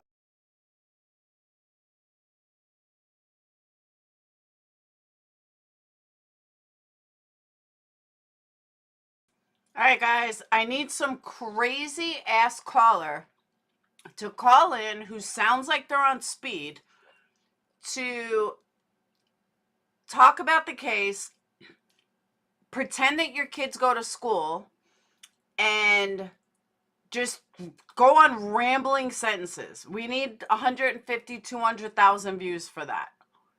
So for the next case, we need to do that. Just give me someone rambling about absolutely nothing. Blame the church, because it's not Brian that did it. It's connected to the church that he never even belonged to. I mean, this is crazy. I'm getting dumber by the minute. So that. Gotcha. So you Right? think that And it there's was a still something there with what Adam knows? Oh yeah, it was a trap house. Really? And I just learned that verbiage. Yeah, I just learned that verbiage. Yep, this Christmas. For Christmas, I got new verbiage. Plug and trap house, right? Right. Not a clue what that stuff means. I mean, I'm 57 years old, right? And no, this guy's not wearing Vans. Frat guys are wearing Vans. Yeah. And my daughter knew at 10 a.m. Yeah. Dang. And the police were called at noon. That's insane. And I'm not. And here's the thing: until somebody tells me otherwise, I got someone's back. I do. And she's a kid. And even if kids get the opportunity to misstep and make mistakes and detour and do stupid. I don't believe so, Swendigga, but you never know. And his background, though, is cool as shit. His background looks like CSI. That's exactly how cops do. I forgot what TV show it is, but TV show, I forgot which one, has this in the background. Which things, and then they have their life is their legacy, right? These kids' legacies have been cut short. I don't blame their parents for not wanting things out there, and I don't want things out there. They were good kids. Right. They did a good job at school. They did everything they were supposed to do, and people just need to treat them like their own. They are now our country. They are now our children. So treat them like our children. Don't disparage any of them, especially not because we could be wrong. I mean, there could be I don't know, and I'm not going to judge until I know. I don't know. Right. I don't know it. Right. And she gets great, in my opinion. They both do. I'm glad they're alive. I hope they're glad they're alive. So. And I hope people are kind to them. From the school, from the students that attended the school and that are nearby, Mm-hmm. Do they think that it's Brian, or that maybe the police got it wrong? No, they think it's him and they're good to go. They're like feral kittens, right? Have you ever tried to corral them? Right? I've never They're tried out there to. playing and having a good, yeah. Well, don't, because that's what college kids are. I'd rather have 10-year-olds than 2 college kids. Right. They just think, it's their world, and and there's a lot of, haves and plenties, and, it's, can't happen to me, even though it just happened to somebody, Right. But yeah, they have this, they can distance themselves so easily. And I don't know if that changes when you have children or what, but no, these kids think they're fine. They're safe. They're good to go. A lot of them went back to school with handguns, with concealed weapon licenses. Oh, wow. Yeah, Mine just went back with tasers. Yeah, I'm not surprised, though, people would go back to protect themselves after a situation like this. A couple more questions. So he apparently was pinged going south of Moscow towards Blaine, and then Genesee, and then crossed back over into Washington, and then went up north. In those areas, how is the reception for cell phone service? There is none. Zero. You have zero reception. For him to be out of range, because I don't know where the gun is. My guess would have been in one of the water towers, because you could see it from anywhere. Right. Both campuses have a water tower, but I'm guessing it's probably down more towards Johnson in the cabins down there. And I think probably one of his little minions has a cabin down there. Mm-hmm. Got you. And I have reported that, and they have looked. I don't know if they found the weapon or not, but I don't even think it's his anyway. Yeah. Honestly, yeah. I think it's the guy who was killed by SWAT. So right, but there's no range. Range there is terrible. Yeah, because they try to utilize these pings going south, and I'm wondering if is it possible that he headed south of Pullman, and he was last seen in Pullman around 247. Once you head south of Pullman, how far do you go before you lose service?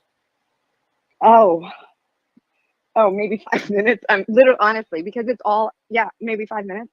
There's no cell phone towers. So when you get to, when you come off of I-90, so for me, coming from the Seattle area, coming off I-90, right? I'll have range from Seattle to Snoqualmie Pass. And then I won't have it again until I hit Ellensburg. And I'll have it from Ellensburg until I turn right towards Othello. And then you don't have it all. Basically, you can't get the radio at all. And I went to school, college in Ellensburg, so you could never get the radio in Ellensburg. So that's kind of if you're basing it on that. So if you go to, so you have but they use their iPhone, whatever music stuff. But then we drive down, and you don't get it back until after you leave Colfax, which then is another. Oh, you probably have range. It's a 6-hour drive. You have range for maybe 2 hours max. Wow. So then if you're going to go south, and I think that John said, so from what I can tell, they went from Pullman towards Lewiston. You don't have range at all. Towards Spokane, you don't have range at all. I mean, a little bit, but not much. But if you're going deep towards Johnson, there's no range. There's no towers even to even get range. And so you go into data, which most people, so the kids go into data. So my phone will work on data and my kids will. But if you don't want it, if you don't think to turn it on,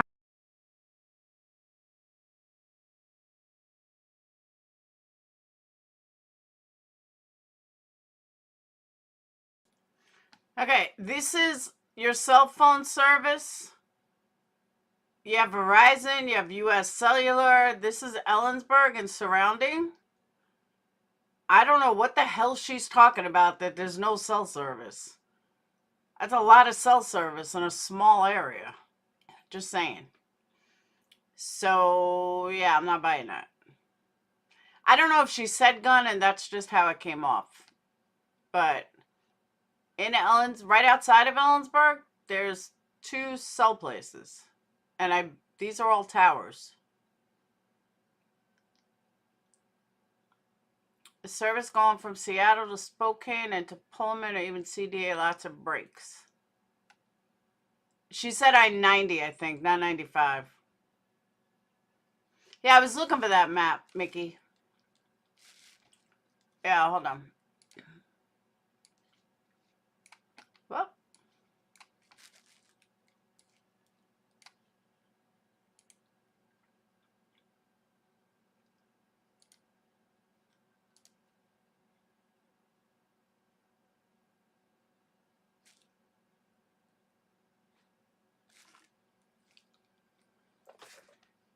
You have US Cellular, you have Verizon, Smart Wireless, Ellensburg, AT&T, T-Mobile, Cricket, Bitterroot Wireless, Pet Cemetery, Consolidated Communications. You got a lot of shit. CW Telecom.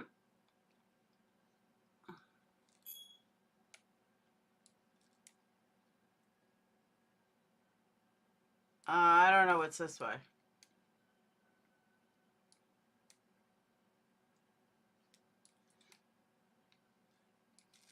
I don't know. You certainly got a lot right here, though.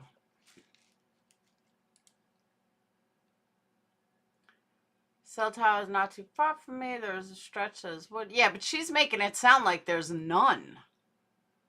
I could see, like, if you lose, a spot here and there.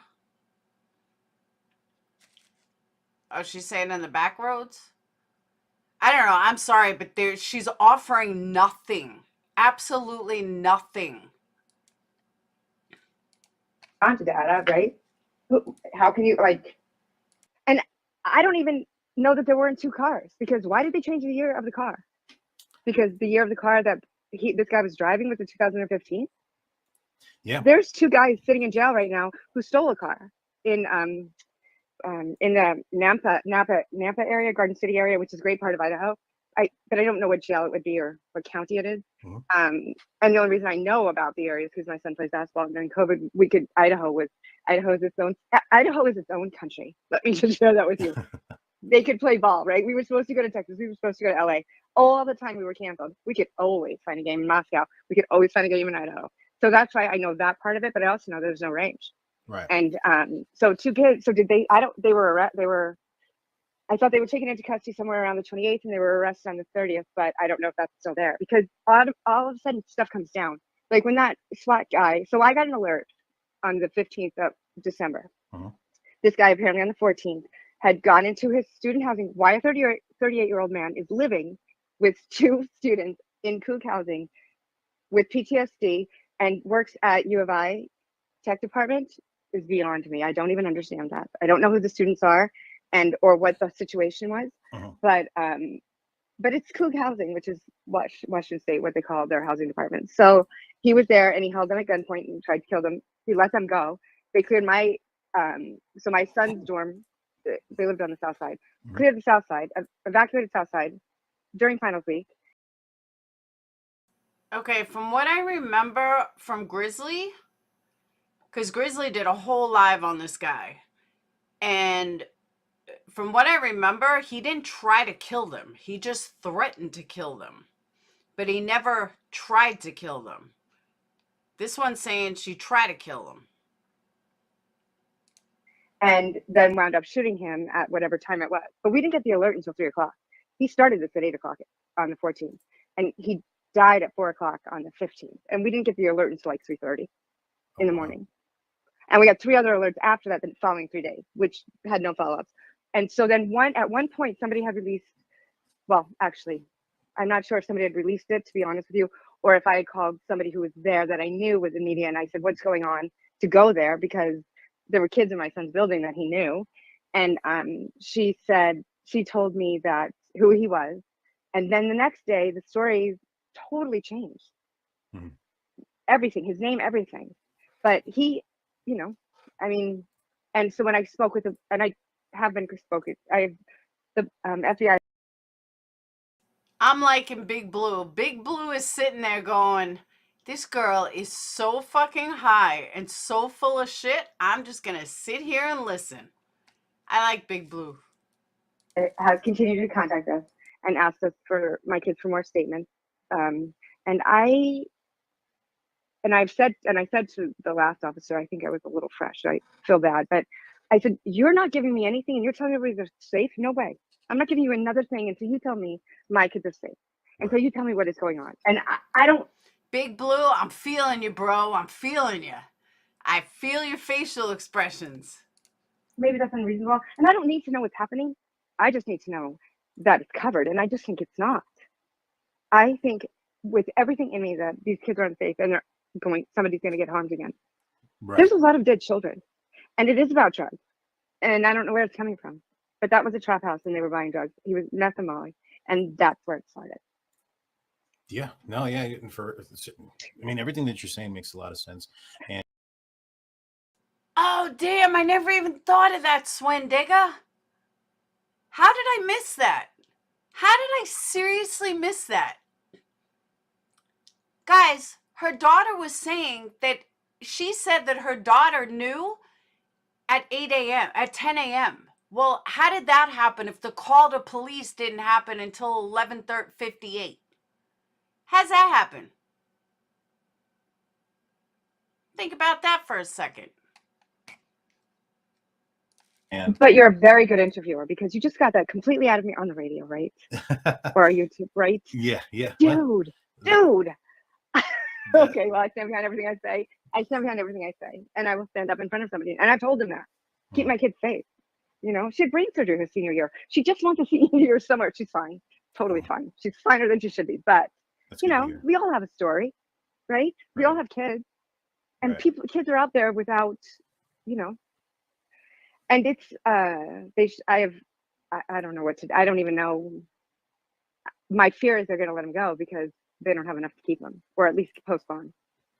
Yeah, I mean, there's definitely some holes in this case. Now, I'm hoping that the search warrant and the Vibes, 240,000 views on this video. 240,000. Or this one's 175,000, something like that.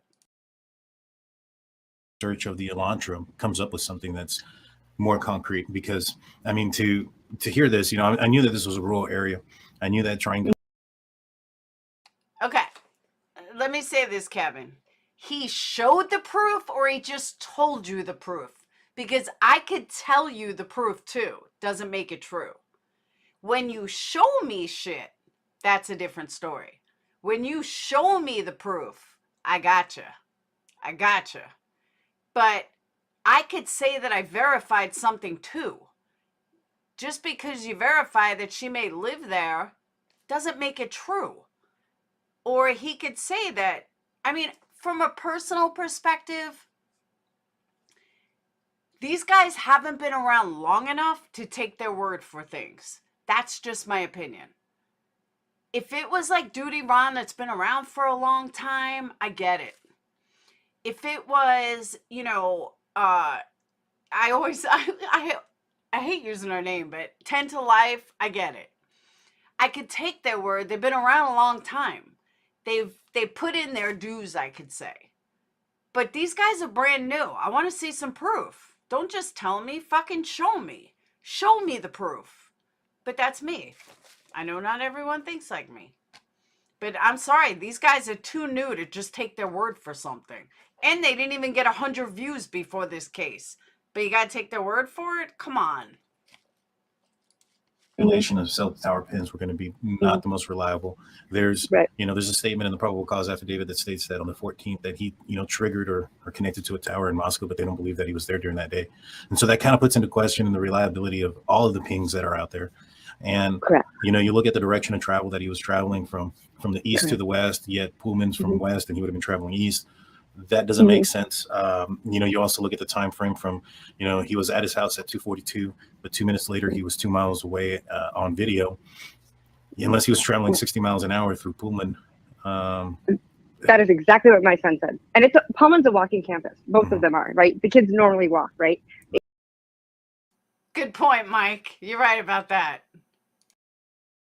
I think they call them freshman cabs because all they do is walk. Right, and build up. So my son said exactly what you just said. It doesn't make sense. Yeah, that didn't make sense unless there was a second vehicle that was out there without a front license plate that matched the description.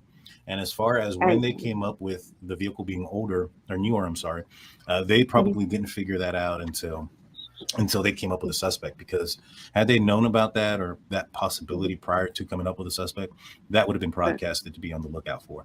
And since it wasn't, that tells me that it wasn't found until after they discovered that this guy was a suspect. Correct. And when I spoke with and let me put a disclaimer out there again. I am not saying that these guys are lying. I happen to like Big Blue. I see where he's at. These guys could be totally legit, and I could be an asshole for saying, that they're not. It's just the fact that they are very, very new, and I'm sorry, I'm just not going to take someone's word for it that they've been around. This is their first case they've done, basically. That's all I'm saying. So they kept announcing, which really infuriated me, that they knew who he was within 2 weeks. And so when I spoke with the Pullman Police Department, and I said, they knew who he was the next day. And you let him back on campus, walking around, going to Starbucks with my kid. Like, really? You really? Really? So they knew the next day. I wonder what evidence they had at that point that led to that direction. That is because they all knew who he was. Really? Yes, they all knew who he was. The kids all know him. Yeah. And I will tell you, I think some kids got scared. I think some kids are well connected. But how did he verify them, Coffee? That's the other question. How did he verify them? Did he call the school and find out they went there? Or did he talk to the kids? Did he get the kid on the phone and say, yeah, I go to the sorority? I just don't get it. Dino, I agree. But I'm not saying they are. They could be completely legit. But my bullshit meter's up from somebody who got not even 100 views and now has more subs than I do. Thank you, Kaz. And their parents spoke for them, and they were waiting for they wanted the kids. The unfortunateness about this situation is it happened at Thanksgiving to Christmas, which I believe is well planned on his part. Right. He knew what he was doing, right? Absolutely knew what he was doing. So, and I couldn't pull my kid off that campus. She loves college. Like, she loves it, which more power to her. I'm glad she does. I want you to love this experience. But God, right? You were in harm's way, but he knew what he was doing with his timing. This was planned. He should have started on Monday at the Pullman Police Department. Okay, now, I am not trying to be an asshole. No, they're real. I am not trying to be an asshole, okay? I'm truly not. But as a mother of 2 kids who are off to go to college in the fall, I can promise you, beyond a shadow of a doubt, that if my children had a quadruple homicide of the people chat. How is that you didn't have to do that? You a big dog supporter and you proved it. If I had to do if there was a quadruple homicide of the girls in my daughter's sorority, I can assure you, I don't care how much she loves that school, she's coming fucking home. End of story. Until they catch the killer, you're coming home. Same sorority. You've got to be kidding me. That's true, Dino. You got a good point there. He was going to solve this crime and be the hero. He knew that guy.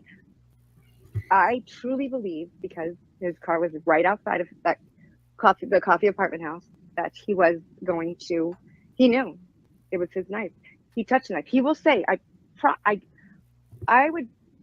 don't know anything for certain, but I believe that he will say, of course I did. He was my friend.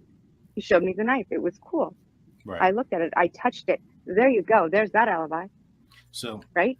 Yeah. The touch DNA thing, all he has to do is, handle that sheath at one point. The fact that he was in criminology may have. Kevin, there was a point to this call because I kind of missed it then. But I got to bring Big Blue on here. I like him. I like Big Blue. If anyone's friends with him, tell him I want to talk to him. Been a reason to handle a weapon of that kind, maybe demonstrate something. I'm not sure. But yeah, that those are all plausible explanations. But if they knew who.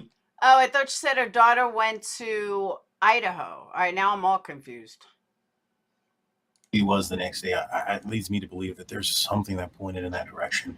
Wait, if her daughter went to Idaho, if her daughter went to WSU, then how would they know what happened how would she know at 10 a.m. if she wasn't in the same sorority? I thought she went to the same sorority. Coffee Dayton asked me about Jodi Arias tonight. I'll tell you when this is over. It's almost over. Very quickly. Now. So, and I'm going to just say this quiet. So, I feel like I should tell you this privately, not publicly. Okay. I don't know if that's possible because I just don't want to announce it because you know what? These parents have lost children and I don't care what my kid does in life. If they don't get to change the trajectory of their life through their journey and their path, then it's a terrible, I don't know. You know what I'm saying? Does that make sense at all? No, I completely understand what you're saying. And yeah, we're actually probably only going to be on here for another few minutes. And then afterwards I can probably give you a ring tap back. Yeah, perfect. And I'll tell you what I know. Yeah. And share what I know, and then let you. I don't want it to go away. I don't want this guy to get away, and I don't want his little minions to get away, and I want everybody involved to have. I never ever want to hear about this happening again. So, yeah. So tap back when you're done. And I'll tell you. Yeah. No, we appreciate it. Cool. Thank you so much, and I'll be giving you a call here in a little bit. Okay. Cool. Thanks. All right. Thank you. You have a good night. We'll call you soon. You too. Bye. Bye. Okay, question. Did anybody learn anything from that phone call? Did you guys feel like you learned any new information from that phone call? Other than blaming the church? Because I'm sorry, I got absolutely zero out of that. Zero. She blamed the church. She says there's lots of people involved. If you believe that there's lots of people involved, why is your daughter still at college? Oh, she said love you? Did she? No, she didn't.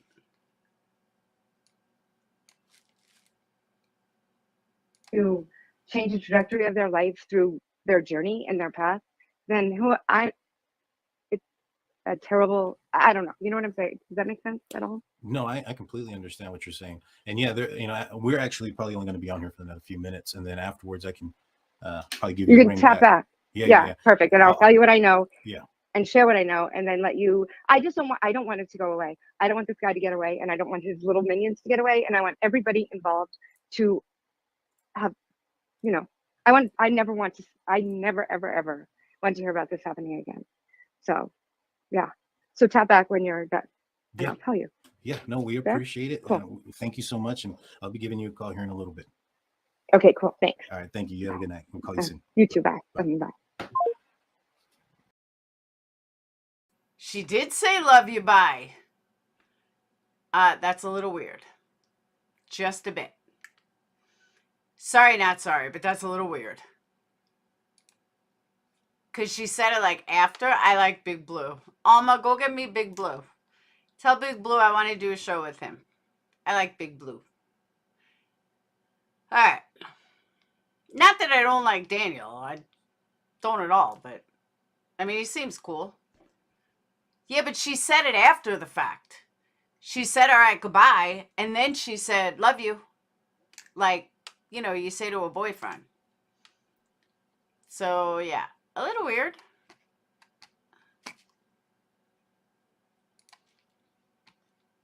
So part 2.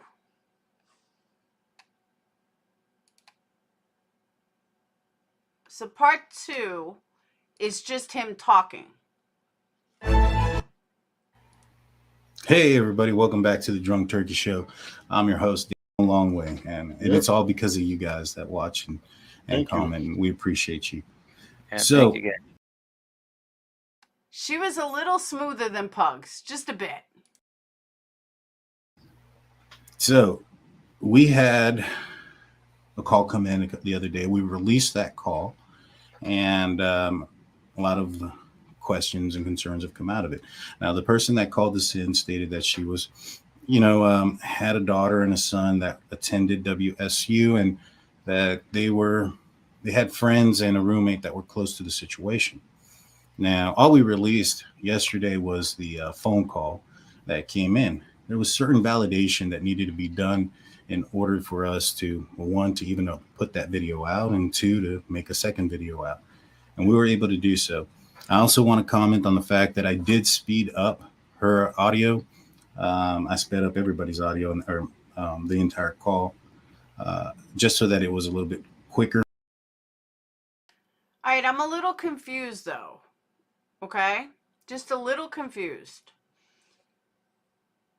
If she called in on a live show, did he go back and bring it down and then fast forward and put it back up? Is that what I'm gathering? Because if she called in on a live show, I'm confused.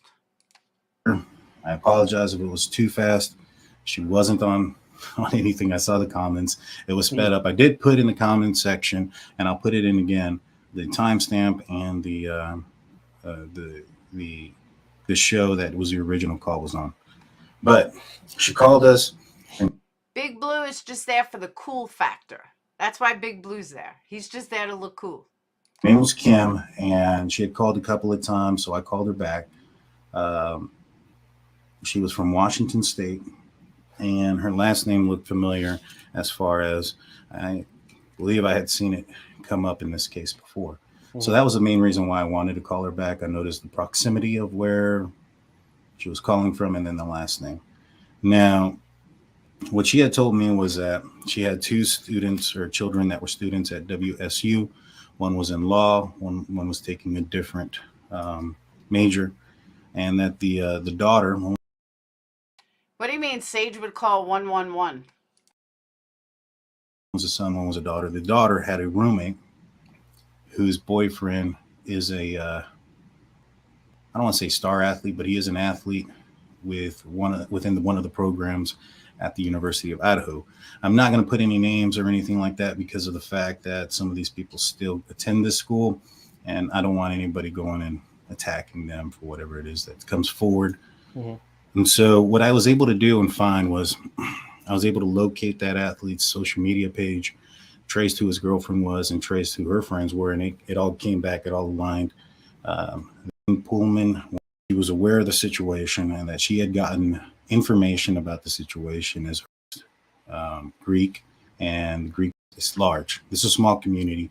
I can almost assure you, because we come from a community probably roughly the same size, to let them know that there was a situation well before the police did, and that they were aware and calling in and etc. So apparently in the wee early morning hours of November 13th, according to Kim, calls started going out from the surviving roommates to Beta Phi.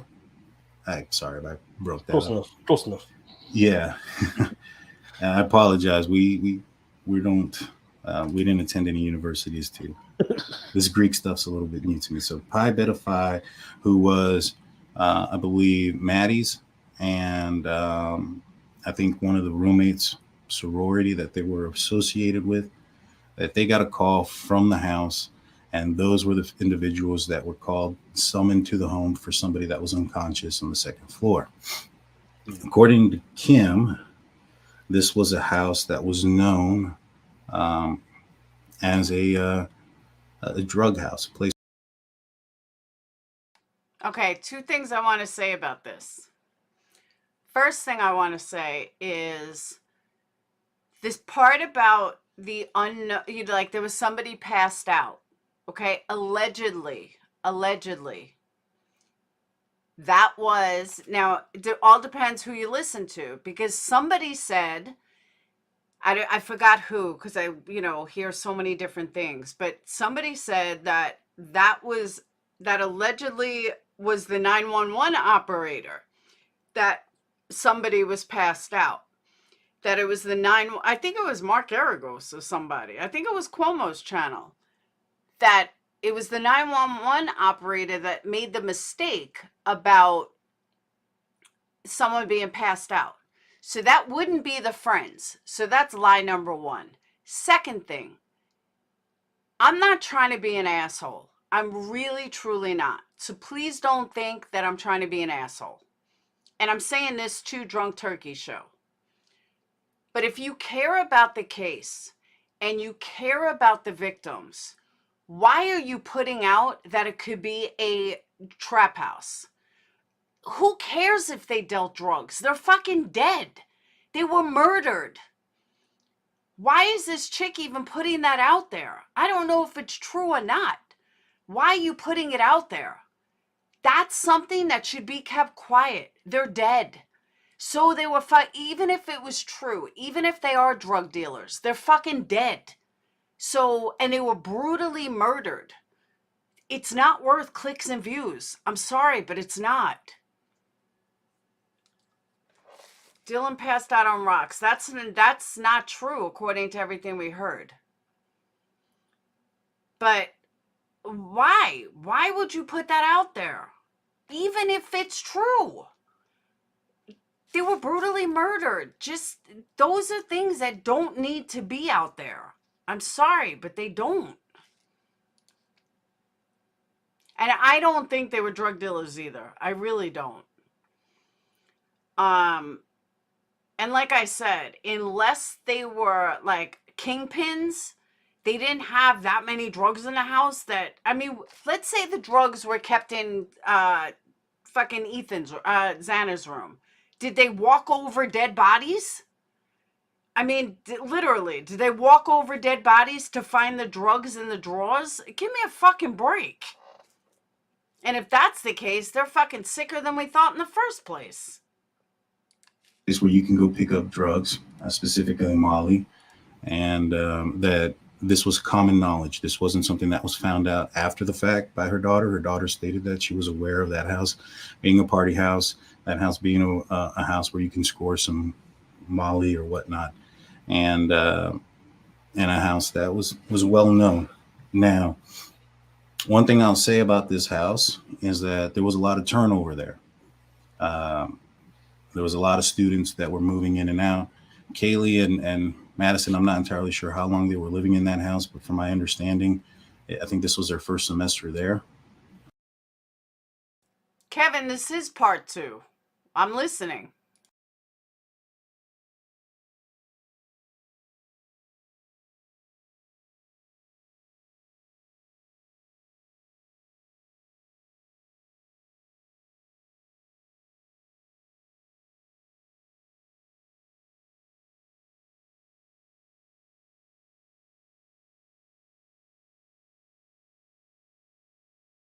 I could be wrong, but you can correct me. Sorry, like I was saying, party house, absolutely. Trap house, I don't believe it. And I know you guys will in the comment section. Correct me if I am. But, there was a lot of turnover. There was a report earlier of a guy who lived in that same house that stated how you can hear things throughout the house. He recently had lived there, and so early on in this investigation, the police came out saying that this was a targeted situation, that they weren't sure if this targeted was the people inside the house or the house itself. And if that house at one point, maybe it's not, again, currently or wasn't currently used as a house where you can score some drugs. At one point, it apparently was. Does this all make sense to you guys so far? Yeah, definitely. Yeah, that's that makes sense. All right. So, according to Kim and her daughter, the sorority girls got a phone call early in the morning, and that's kind of when the rumors started, because they showed up that there was an incident and that there was a situation there, and that's how it kind of spread out throughout town. Apparently, the roommates had called, and this is speculation on their part as well, to clean up, maybe perhaps take out some of the narcotics that were in the house out before the cops were called. So again, did they walk over bloody bodies? Because there would be footprints. There would be bloody footprints. Unless Dylan was the drug dealer. Because it couldn't have been in Maddie's room and it couldn't have been in Zayna's room. So the only two people that could be a drug dealer was Dylan or Bethany. Because if they walked through the house with bloody footprints, if they walked in the rooms, they would have blood on their shoes and there would be bloody footprints in the blood. So that rules that out. So the only people that could have been drug dealers, it would have been in their own rooms.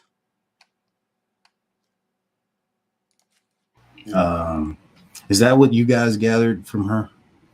Yeah. I felt like that's exactly what she was saying. That they went up there to, they were called to pretty much get rid of all the illegal substances. Yeah. That's the theory that that's why they took so long to call for help. Right. Now, also, everybody, the Kim had reported all this to the FBI. This is not something that is not known to the FBI. She, in fact, told us that there is a Idaho State Police officer assigned to themselves for their accounts and what they had said. And so, according to Pam's daughter and what she gathered from her roommate, who was pretty close to the situation, that these both surviving roommates had seen 3 people outside the house at one point, and they described one person as a creepy person, or as a creepy guy. That creepy guy is who ended up making entry into the house. Now, they were only aware of one person being visually seen inside the house, but again, this is speculation. Speculate that there was more than one person that went in. It may have been 2 as one waited outside. So now there's an imaginary creepy guy that was hanging outside the house. And everyone saw this imaginary creepy guy hanging outside the house. Farmhouse, you're thinking of Megan. Yeah, we said that before. Which kind of makes a little bit of sense if there was more than one person. Reason being is, if we were to pull up the map here, initially the first time that Brian is spotted on camera, or allegedly spotted on camera, is at 3:26 a.m. Again, this is speculation. Speculate that there was more than one person that went in. It may have been 2 as one waited outside. Which kind of makes a little bit of sense if there was more than one person.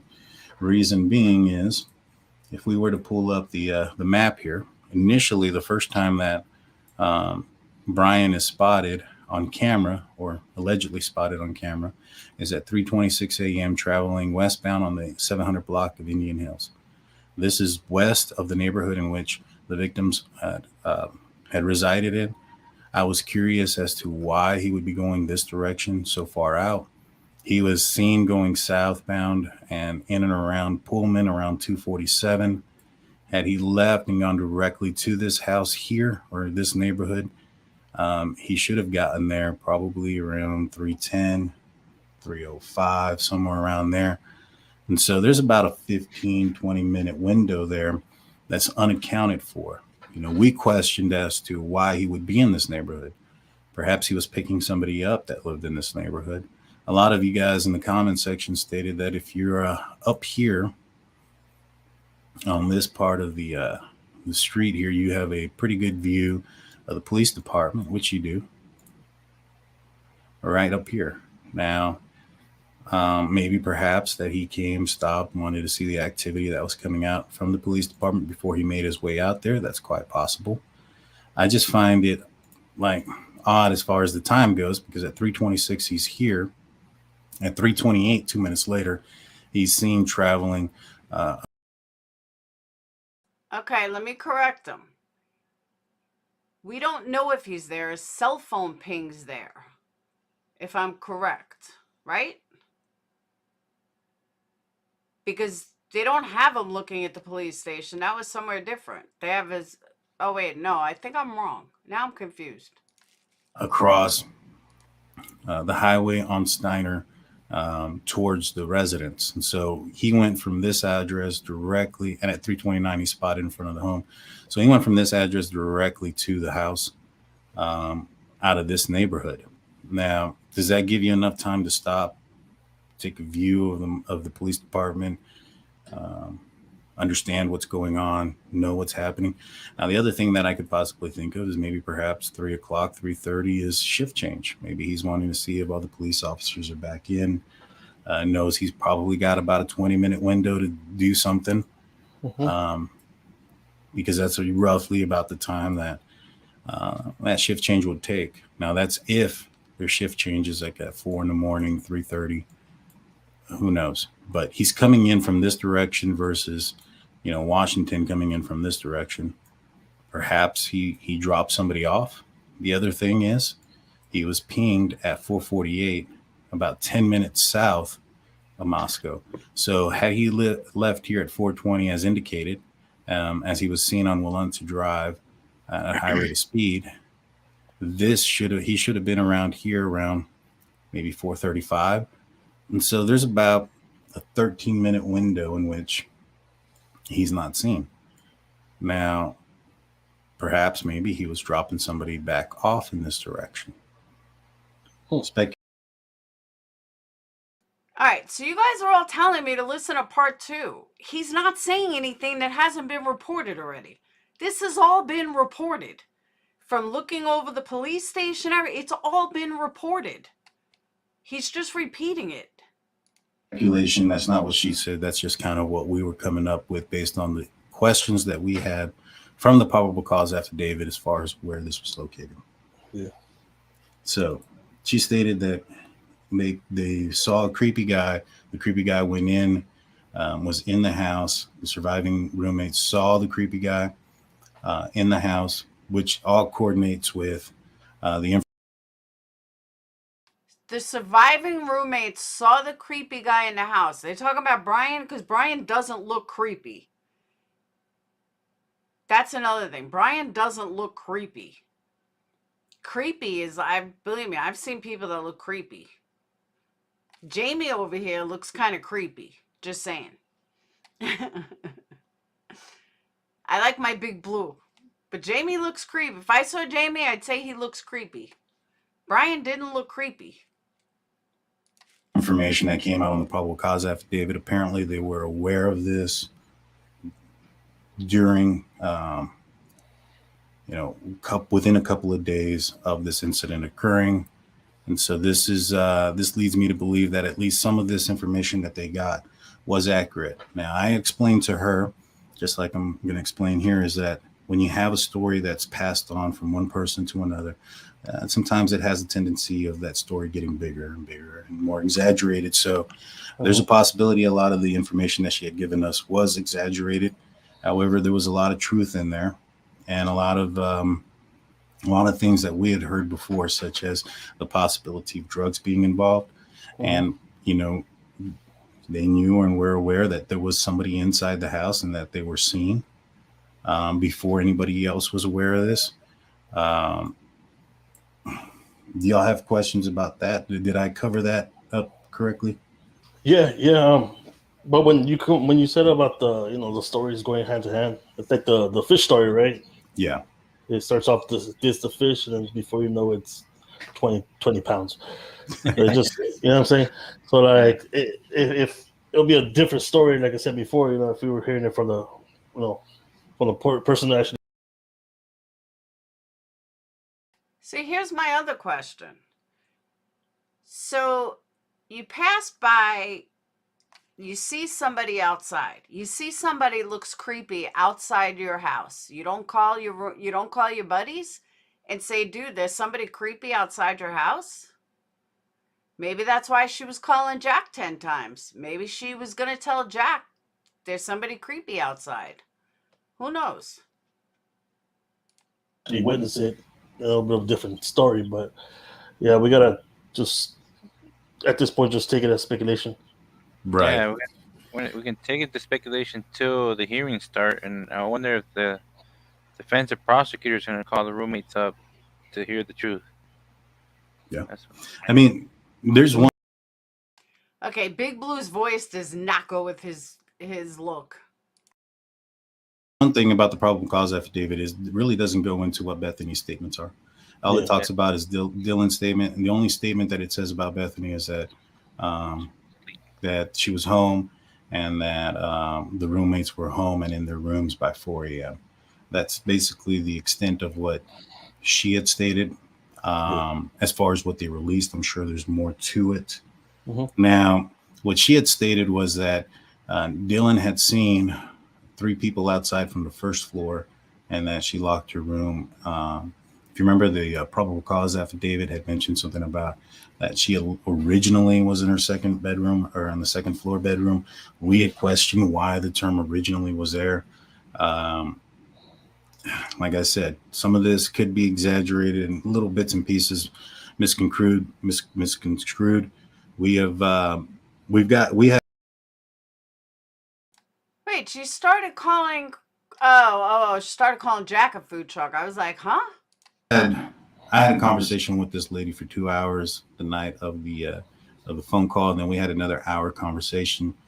And basically, all we were trying to get is what we know or not know. Kevin, she blamed the Catholic Church. Come on. You really buy everything this woman is saying? She hasn't even said anything other than the Catholic Church is involved. Come on. But we can figure what was told to her and not things that puzzle pieces were trying to be put together. And so she stated that when the probable cause affidavit came out and that Dylan was on the second floor, they questioned their daughter, who then called her friend in front of her and asked her about it being different. And they didn't have an explanation for it. They said, that's not the story that we were told. But again, some minor facts can be changed. Now, do you guys, am I missing anything, Hyman and Blue, before we move on to the son's comments? No, man, it sure seems like, if this is the case that this house was targeted, maybe not the residents inside the house. If that's the case, Ethan wasn't, living there. It was just, it was just bad luck on his side, right? If there was Ethan, if he was awake and let's say Brian or whatever, right? He saw Brian. I think if he was awake, he would have a lot more defensive wounds on him. You know what I mean? Right. He has a much better chance of defending him off than. Okay, Jamie, we don't know if he has defensive wounds or not. We don't know what is on his body. Is there anything else from this caller? Because I've learned absolutely nothing. Maybe, a smaller person. Right, right. Yeah, because this guy, Brian, doesn't look like he's a big guy. Even the description from what Dylan put out there, he seemed like 5'10", 185 pounds, average size. And so I believe Ethan was a much taller guy. Um, you know, she didn't say whether or not anybody was awake during the time, but we can, you know, one thing that she did mention, and we'll kind of go into it right now, is that she has a son, WSU, who was, you know, pre-law and was taking law classes. And his classroom is actually right next to the classroom that Brian was a TA at, a teacher's assistant. And so they have a family friend who is in Brian's class. Now, you know, we asked her, it's like, hey, did your son see him? You know, make any contact with him? And she said, no, not really. He had seen him, but really never made contact with him, didn't talk to him or any of those things. But then stated that her friend, their family friend, who's also a friend of her son's, is somebody that does attend his class. And, you know, she said a lot of the same stuff that she told them, that he, you know, was difficult when it came to grading, kind of a hard ass, so to speak. And then that after the situation, everybody was getting A's, things like that. So it wasn't anything too far different. However, we asked her, is like, hey, did he have any marks on him? Did he have any bruising, scratches, anything that would indicate him that he was possibly involved in an altercation? And she said, no, that they basically, you know, that this girl, this student, stated that there was no sign of anything as far as scratches, marks, bruising, any of those things on him from what they could tell.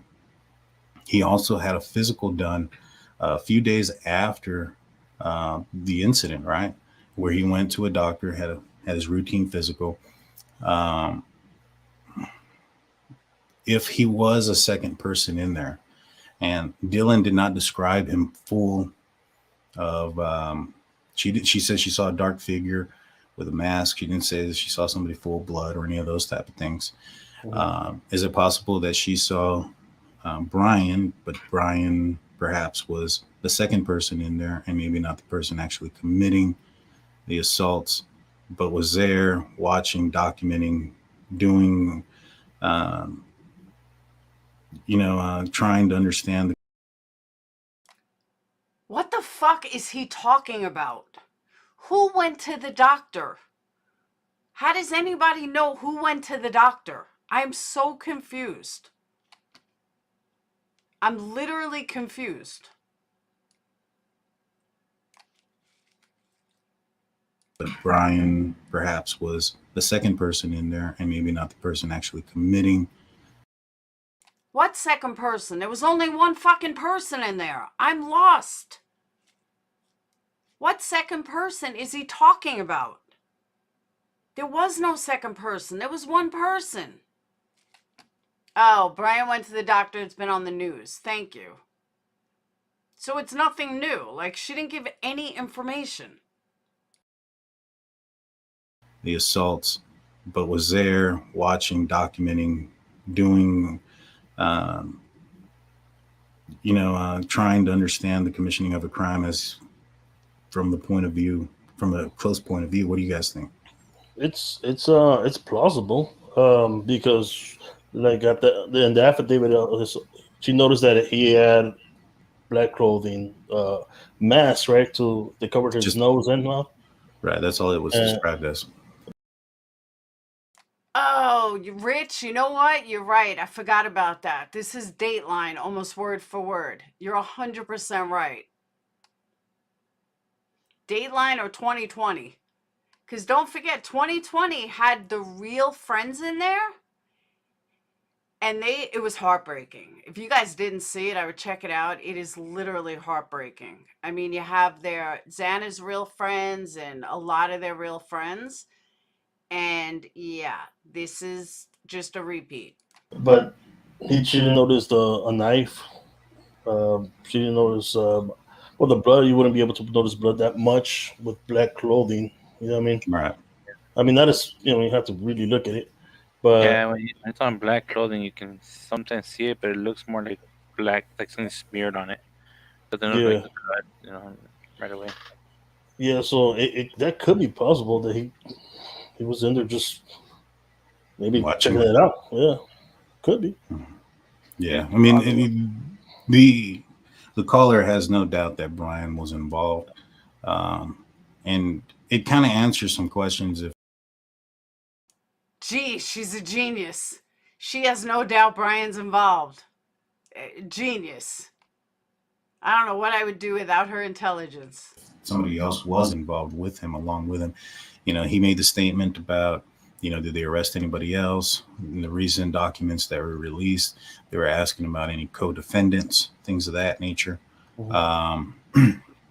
She did state that there was a change in the story between the roommate of the daughter and the boyfriend. They stated that on the night of the incident, she dropped her daughter off at her off-campus sorority house, and that the roommate wasn't there. The daughter then later told her that the roommate and the roommate's boyfriend were both there, and then that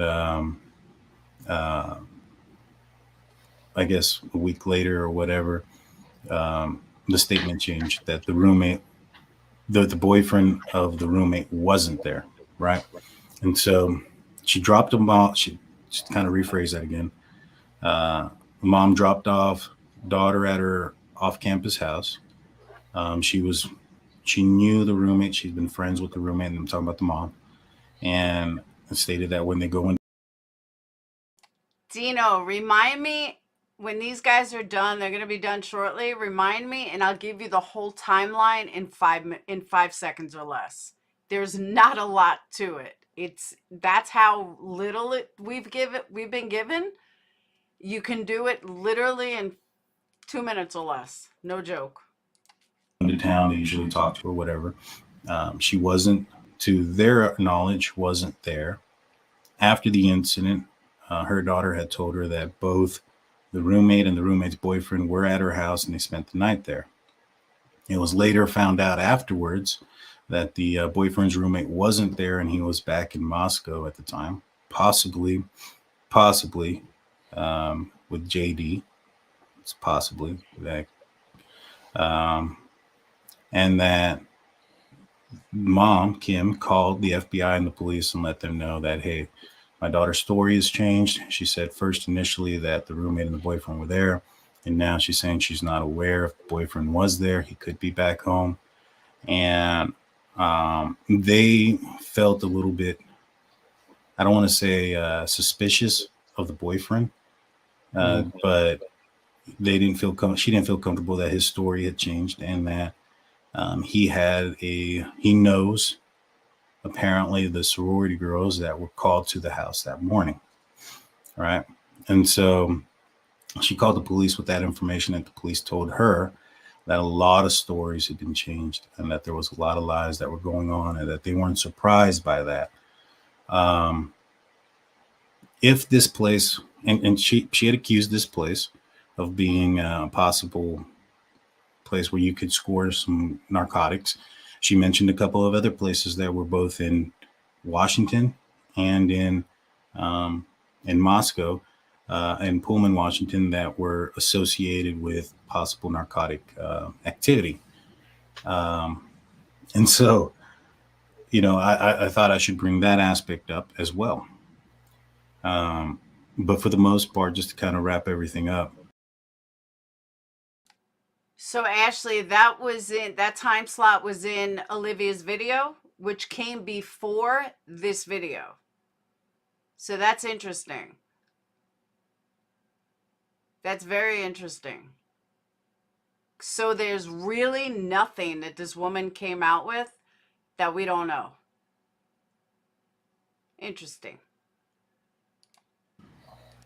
The information that she was able to obtain was that they saw somebody in the house before anybody else knew that they had saw somebody in the house. She stated that the sorority girls from Pi Beta Phi are the ones who were called that morning to go over. Whatever it is that they were supposed to have gone and cleaned up or done is why they were called. and that her daughter was aware of the situation before the 911 call was called in, possibly because the sorority girls started to. Okay, let me remind everybody of something too. We know the story has changed 100 times. We've talked about it here. I've said it 1,000 times. Like every single live I do, I'm like, the cops are lying. The story's changed. So yeah, we've learned absolutely nothing. I've been here 2 hours. This woman has taught me nothing other than she watches YouTubers. Send text messages, make phone calls, things of that nature. Rumors starting to spread, which honestly drives more questions for me. That so much of the students and people close to the situation or close to the victims knew about the incident before the 911 call was made. I think that's kind of concerning. She stated that there was multiple people outside of the house before the incident, and that it's possible at least 2 people made entry into that house.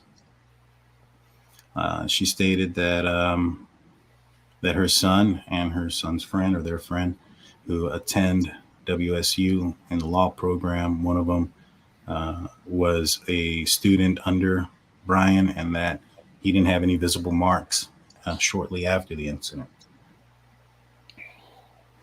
Am I missing anything else? Oh, that's good.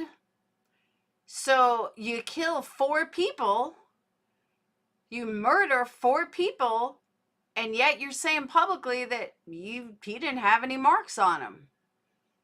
How's that happen? How's that happen? No. And so I think this is stunning and new details because, 1, nobody knows who was called that morning. 2, Brian has been kind of throwing it out there that there's a possible second person involved.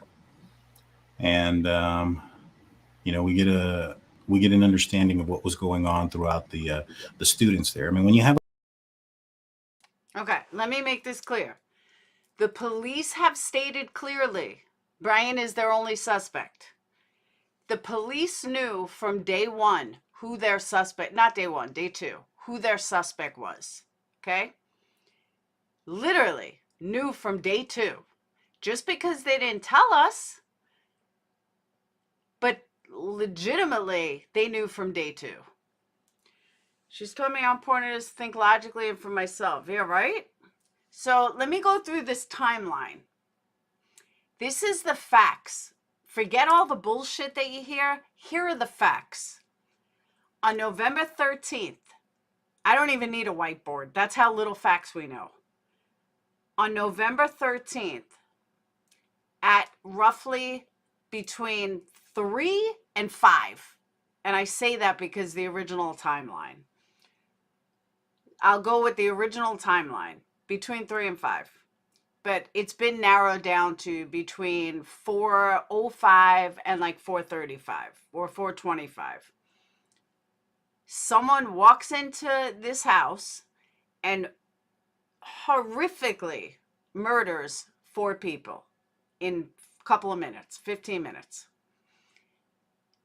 He is on his way out, and one of the surviving roommates who got nervous, no, it was November 13th.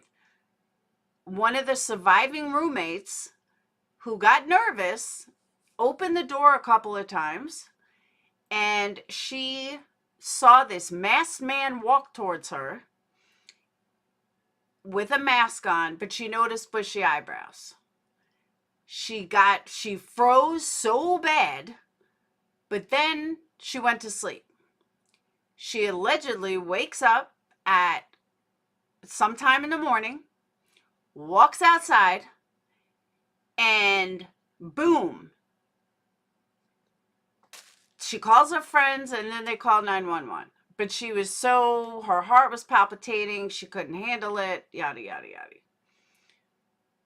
What they gathered in the evidence. Oh, by the way, they all came home the night before around 1:45 a.m. what they gathered from the evidence is that this Brian person, Brian Kohlberger, was watching the house, had been to Idaho 12 times, and on the 13th time, he decided to wipe them all out.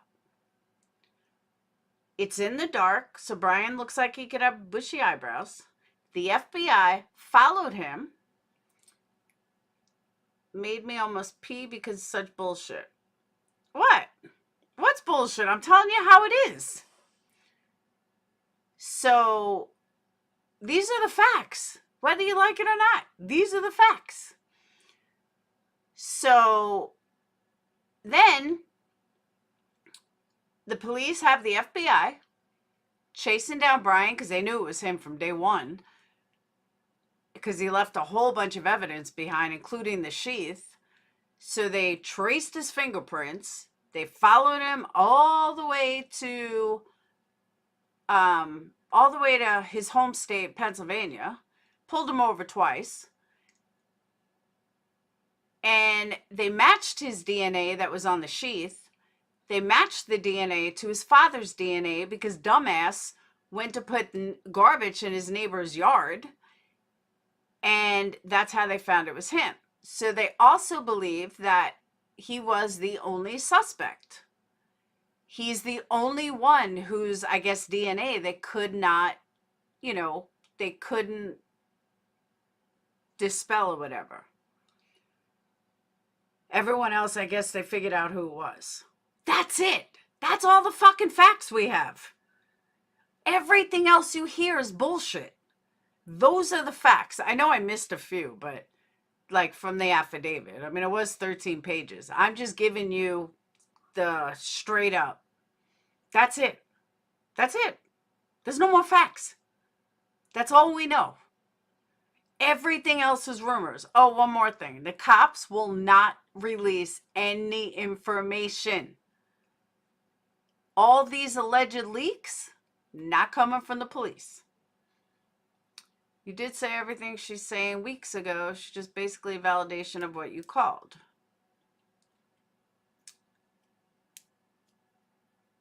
Thank you, Kevin. But I don't have 150,000 views. Why is that? Should I call in my own show? But seriously, that's all we know. That's all there is. I mean, there's more like with Brian and, scouting the house and looking at the police station and all that stuff. I left that out. Just of the murders itself. That's it. Police aren't saying jack shit. That's it. They're not saying anything. Yes, they got the dad's DNA from the garbage. And they redacted a half page on the affidavit. I think they only redacted Ethan's injuries, though. And as far as the injuries go, that's all over the place, too. But that's it. That's all the facts. That's all we got. How these shows are making so much money and stuff on nothing. On just someone calling in. Alma, call me drunk. Tell me you live there. Yeah, I'm arguing with Laura. That would be some views. I'm telling you. I'm like, you dumbass. No, Alma drunk would make a great call-in show. I'm sure more kids will start talking now that the all-free... Oh, I wanted to see that. Before I get off here, I wanted to see that. In your opinion, why did Dylan not call anybody? Honestly, Edward, I think she knew what happened, and I think that's what scared her to death. I think she may have seen it ahead of time, like right after he may have left. And that is what scared her to death. That's what I honestly believe. I don't believe she didn't see it till the next day. I think she really, truly saw it and froze and did not know what the fuck to do and just got really scared. That's what I honestly think why the call was so long.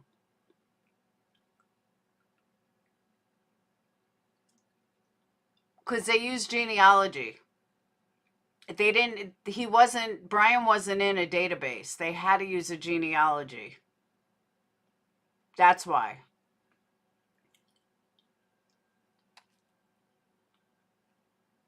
But I honestly do. I've thought about this over and over and over. And I really do think that she knew what happened and just froze. And honestly, I probably would have froze the fuck too. If I saw everybody murdered, I think I would have froze too. Granted, I would have called the police, but...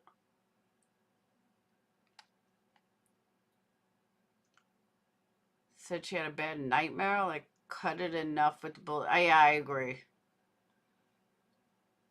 Maybe, but Crystal, we don't know if she really went to bed. And it also depends if she was high. Because I can tell you that if I was, when I used to do coke, if something like that happened in my house, I would have gone in my room and done all the coke I had. Like, for real. I would have done all the coke I had. And I would have been fucking frozen. And I would not have moved. So, if she was high, maybe she was on ecstasy. Even on ecstasy, I don't think I would have moved. I think I would have laid in bed panicking until I came down. And I'm not saying she was on drugs, but if that was me and I was on drugs, that's exactly what I would do. I would have been so paranoid. I went in my room and hit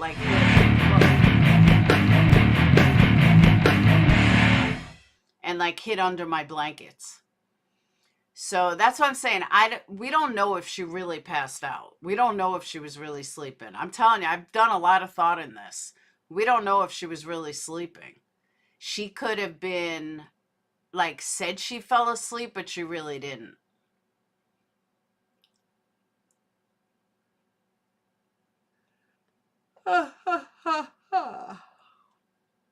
Kaylee's mom said she got the news from her family on Sunday morning at 10 a.m., not noon. Well, that's odd if she didn't call, if the police weren't called. Who rolls or does blow alone? Oh, I did. I used to do coke all the time alone. Not rolling, but maybe she came down. But not if you're high, Joseph. If you're high, you're not saying a word. You're hiding in your room.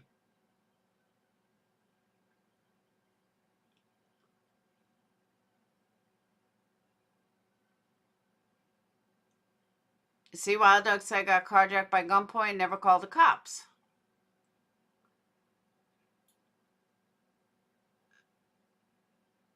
That's evil. You try to save your friends. Hell no.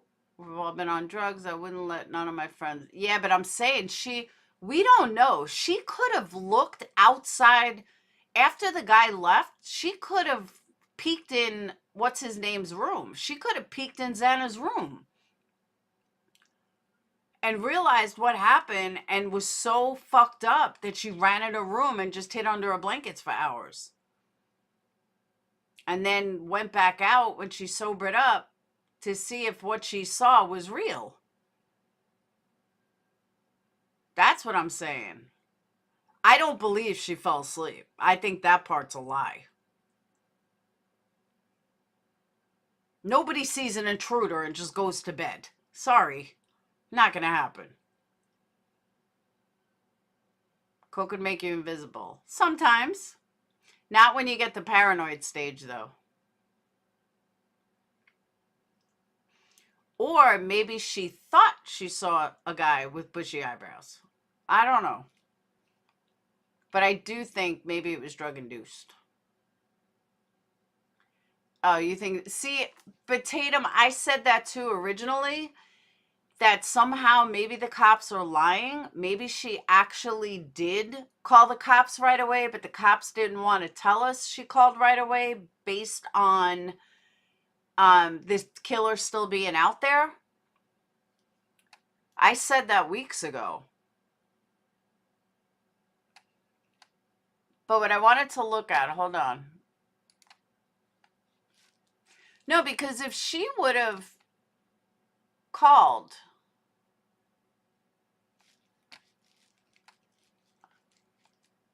Hold on.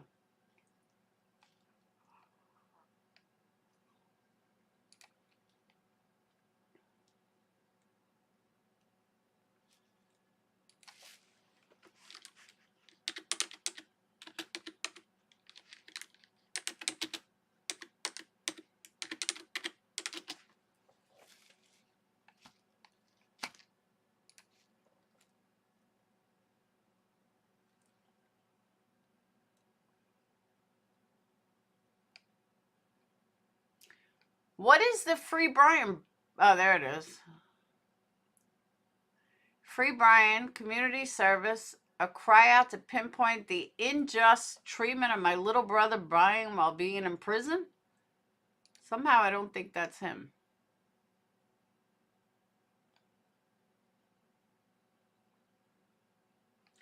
What is the Free Brian case one about?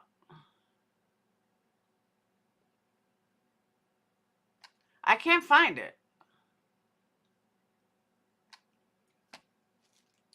What's the name of the Free Brian group?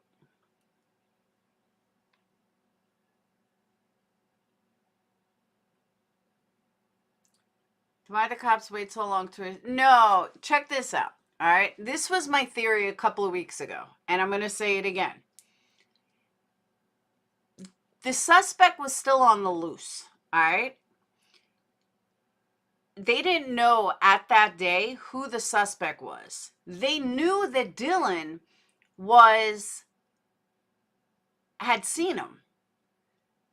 So let's say it's 6 in the morning. I mean, it takes time to, pack your things up, get ready. They didn't know if the killer was lurking somewhere, waiting for the cops to leave. Hey, think Brian was there at 9 in the morning. Or they have Brian's phone there at 9 in the morning. So who's to say that Brian wasn't going to come back and finish off the girl that saw him? So they made it out like they hadn't spoken until 11:30 or 12 o'clock in the afternoon. To me, that makes sense. They were protecting Dylan and Bethany. So Bethany could have called, or she could have called at, let's say, 7 a.m., but they're not going to say that live because they didn't know who the suspect was. So that's why I don't necessarily believe that she waited until 11:58. I think that was a lie by the cops to protect her and Bethany, just in case the killer was watching or something, while they collected evidence, or I don't know. I said that weeks ago that I have a feeling she called way earlier, but the cops did it to protect her. While she, gathered her information, while they got evidence, while they looked for stuff. Because remember that Brian driving back there at 9. So, yeah, I think it was to protect them. I really do. She called 7 a.m. and police would have been there earlier. Police could have been there earlier. We don't know if the police were there earlier. The police could lie to us, like they did everything else. Thought it was a prank until she began babbling. Could have waited until a medical examiner came. That's a good one. It wouldn't have changed the outcome, no. But you know what I'm saying, though? Like, it totally could have lied. She had called that earlier, police would have arrived, and then we would know by the neighbors. Not necessarily. They could have said, stay quiet until we have a suspect. The affidavit has to be true. Well, yeah, I guess you're right. Yeah, that's true, Amber. I guess the affidavit has to be true. Well, maybe not. There was a rumor someone called police around 6 a.m. Yeah, but who? That's not in any police affidavits. Yeah, the cops have lied to us a lot. Before cops interviewed on... They were first, then cops came, and all said was dead. I don't know. But I'm telling you, that 2020 episode was heart-wrenching. Xana's friends, just heart-wrenching. You know, someone said, did Xana have a sister? Xana did have a sister. Maddie didn't. Maddie was an only child. But Xana and Kaylee both had sisters. Yeah, PCA definitely has to be true. You're right. Telling us that did the opposite of protecting them, though, made Dylan a villain. That's a good point, too. Word got to his brother and made it there before Liam was... Yeah, but he made it there because he was right across the street. Because they need to positively identify the victims before notifying their family. True that. That's true, too.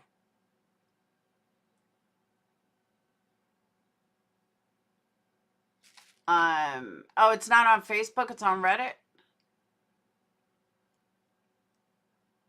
Was it Friends of Brian? Oh, Proud Mary, I was tearing the whole time. It was so, so beautiful. And it was beautifully done. Tatum, I don't remember, but I think they do.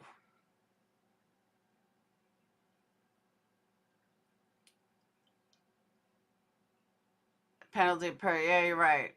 All right, you're right.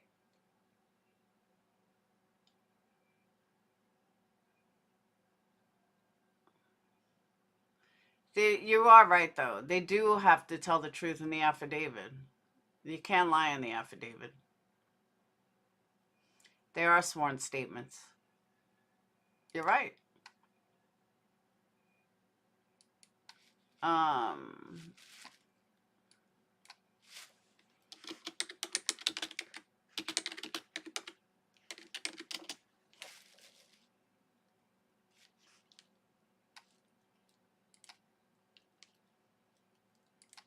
Hold on.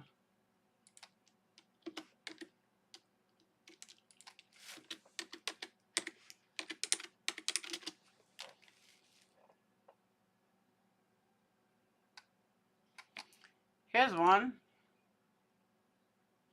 Justice for Brian Kohlberger.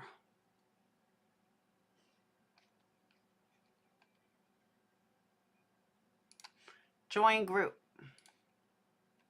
Why has it got to be a private group?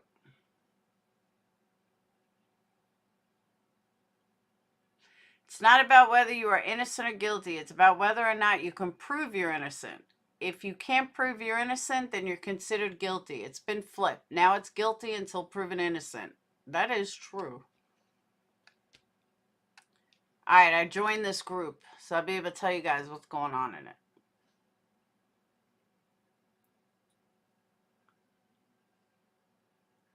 I agree, Proud Mary. It didn't touch her heart. How do I join via iPhone? Can someone drop the link for membership for iPhone? They have a pic there supposedly of D and BK holding up in bed. Yeah, I doubt that. That's photoshopped. I don't think so, Proud Aussie. This isn't the first town that might have a killer running around. I bet there are a bunch where I live. Yeah, I'll let you know as soon as I get in it. Check Cash App. I think K-Rock sent you a surprise. K-Rock thought she was blocked earlier. I was like, why would you be blocked, Goofy?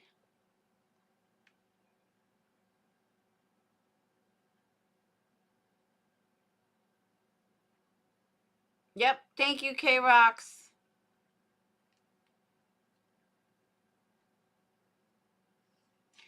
K-Rocks, did you give me that number on purpose? I think you did that intentionally.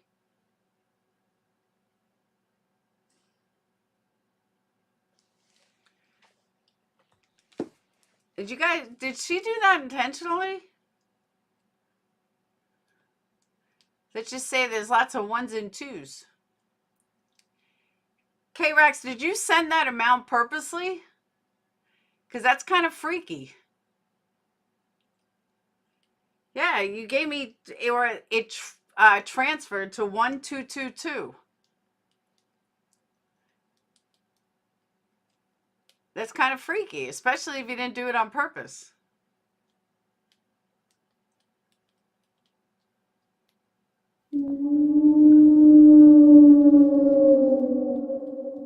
Welcome back, Noni. Yeah, it's 1222. That's pretty funny. Just don't send me 1122. Then I'll think it's an omen.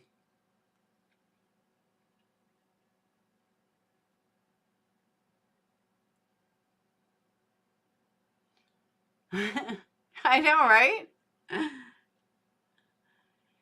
Unless you know the killer, this mom said Greek, people involved, many more. She also said the Catholic Church was involved. Same day they killed Brent, SWAT team accidentally, and now you must pin all on Brian for Justice. Is that what it's called, Brian for Justice? Because that's not the group I found. Group I found was Justice for Brian.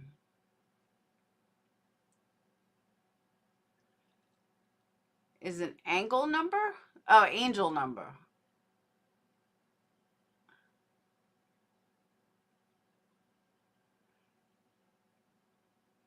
No, you didn't send me 1,000 K-Rocks.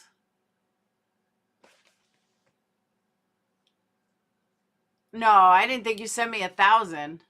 It was 1222. But but just because we're dealing with a case that's 1122, I thought it was funny that you sent me 1222. Oh no, K-Rox probably thought she sent me 1,000. It makes sense, Laura, that the cops are protect. That's what I thought too. I don't see 12 being mentioned. I think it said 1158. The angel number 1222 signifies that you need to put your faith in a higher power. No, you didn't send 1,000. If they want to pin on someone, Jack would be the guy. It would have been so easy. Why do you say it would have been so easy?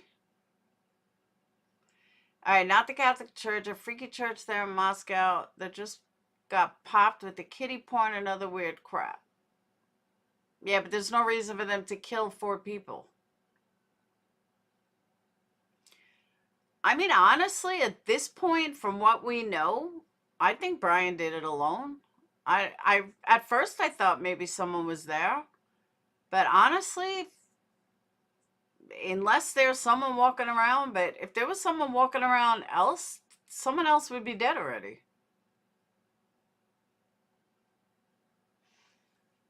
Oh, I wasn't even, I was on Facebook, not on the Reddit. What's the Reddit thread?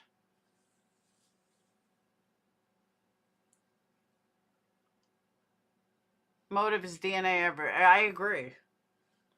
I don't know what his motive is yet, but his DNA was everywhere.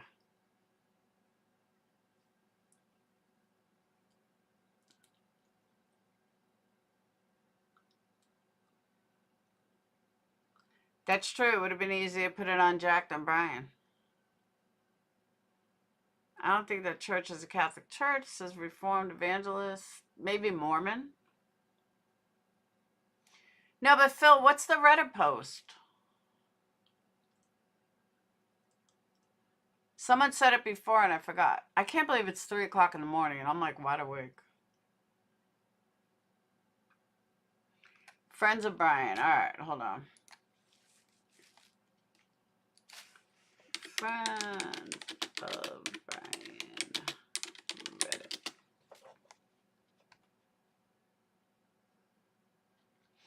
Someone said it's disturbing.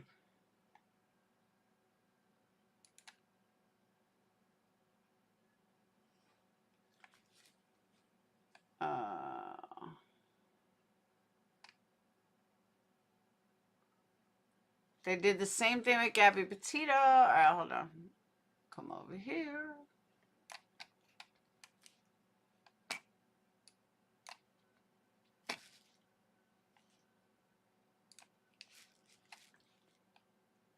There's a little about him being innocent, but I'll see a lot of talking about how hot he is. Ew. Troll account. Manson, Dahmer, and Bundy all had friends. You mean the one that posted a pic of what looks to be Olivia Wilde and Harry Styles claiming it was DM and BK hooking up?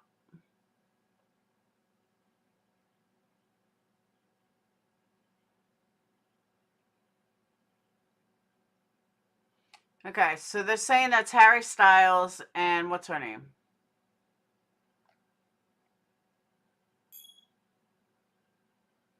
Was this the leaked audio? Neighbor's dog cam caught the audio, most of the slang. It's fake. Ring cameras do not constantly record and store footage of your property.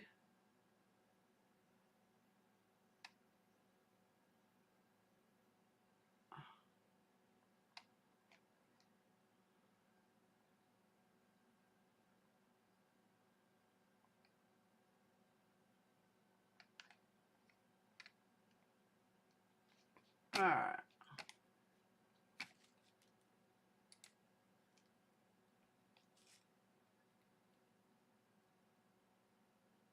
Okay, that I've read already.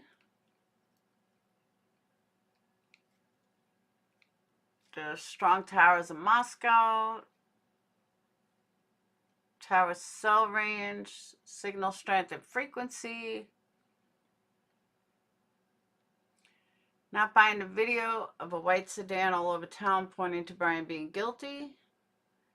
The only video they seem to have during daylight hours when he was about to go to Albertsons. The rest is all nighttime.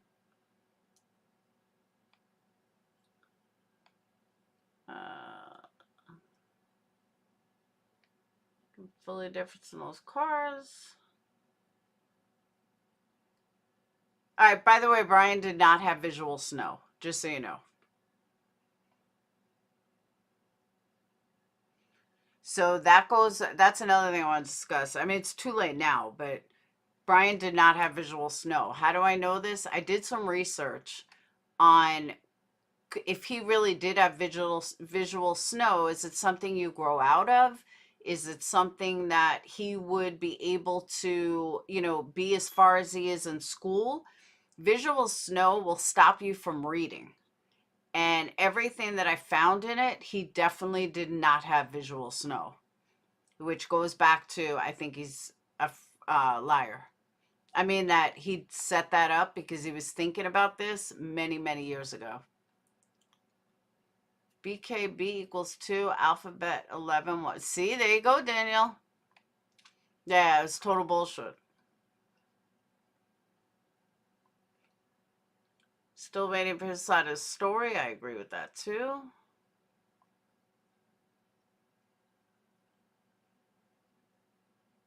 You knew it wasn't him? I don't get it. He knows the identity of the killer and it's not him.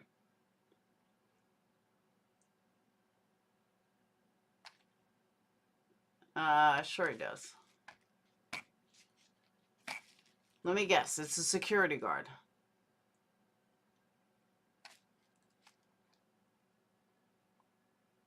I remember when you're in a classroom, but he would tend to push back when a female was talking. Yeah, this is all old.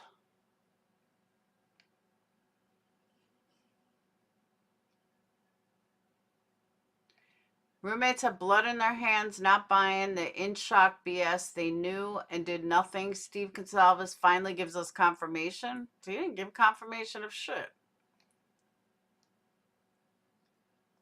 Kohberger is too cute not to be innocent. Girl has issues. Brian was really funny. Friend of Brian's.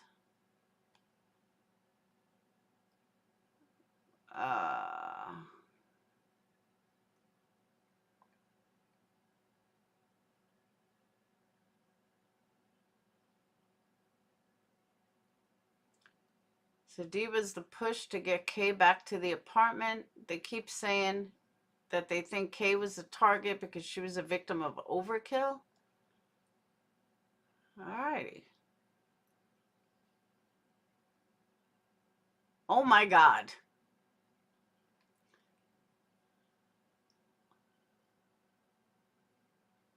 Cute and queer, find your pride. Okay.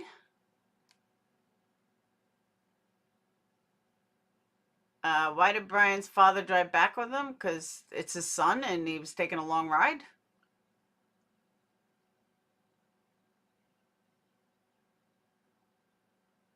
Dylan Kohlbergers? Now Dylan's married to him?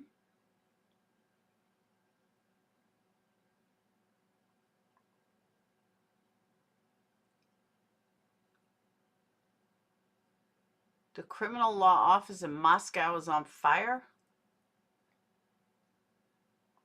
This is all old, though. This is all like 10 days ago. It's true, though. Let me guess. It's a security guard. Or they can blame the other guy. I mean, the one that was killed.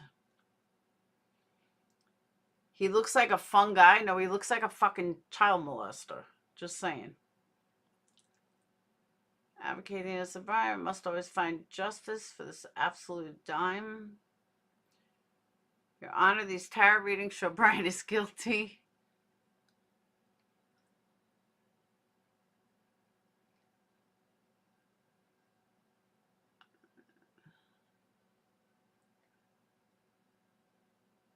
Yeah, that's so not Dylan or him. Brian Kohlberger, a suspect at worst and a victim of corrupt plot.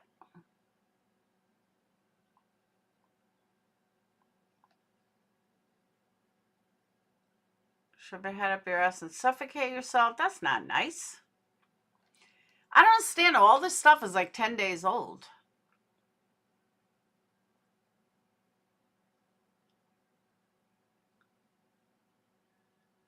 Mistaken eyewitness testimony counts about half of all wrongful convictions. That is true, by the way.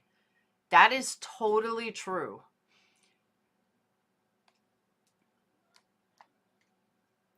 Yeah, this is all 10 or 11 days old. I thought it was new. Who do you trust? Oh, that was a cute poll. What was it? Who do you trust more, Bill Gates or Brian Kohlberger? 36% said Brian Kohlberger.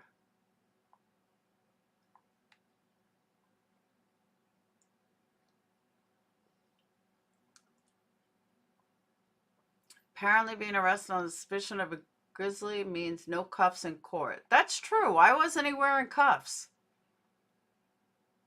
That's a good point. Why wouldn't they have him in handcuffs?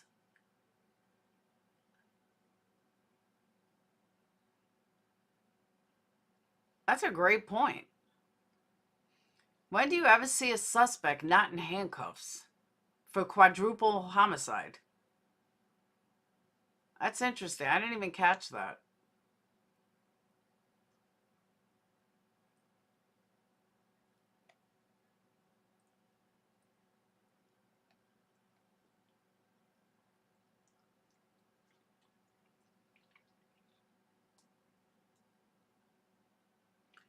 He said he zeroed on Brian Kohlberger, 28, through a combination of DNA evidence left on a large knife sheath found at the scene, trash collected at his parents' house, surveillance videos, cell phone records, license plate readers, and tracked his car on a cross-country ride. Damn, Crumley's is shackled. That's what I'm saying.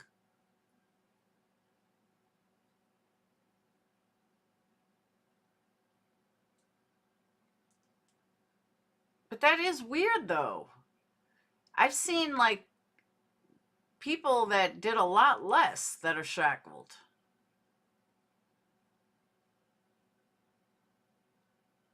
His jumpsuit doesn't help his case. Handcuffs shouldn't matter. Yeah, but everybody's usually in cuffs.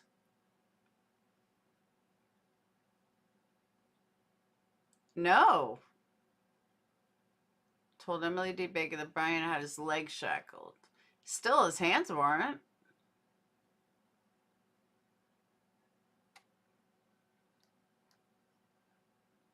Gender bender Brian with AI. I said innocent until proven guilty because I agree, though. It is.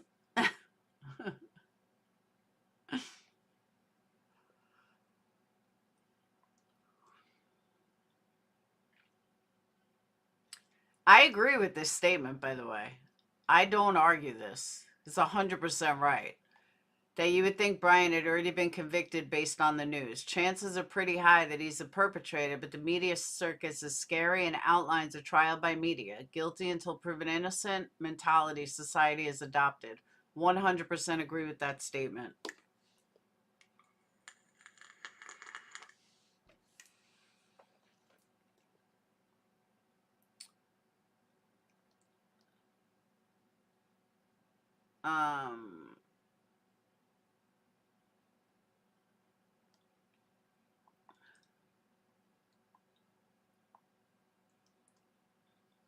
Every true crime nutter is reminded of Chris Watts.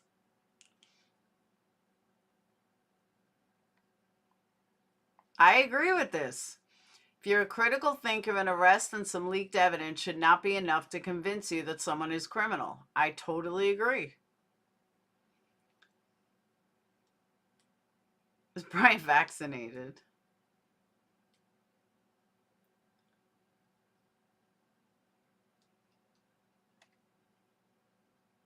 None of your assumption matters. Sure didn't do much in OJ's case. Only the evidence matters now, not our opinions. It's really telling, judging something in absence you know nothing about. It's called DNA. In our just system, we are all innocent and under the law until proven guilty.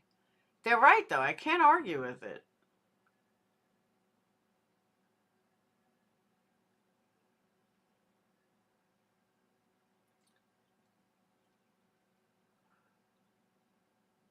What's Calvinist? I don't know what a Calvinist is.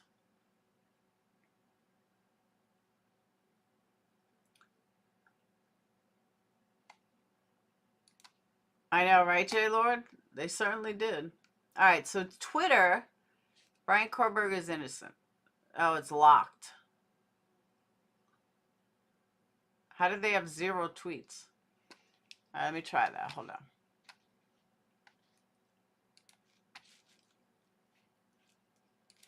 Twitter.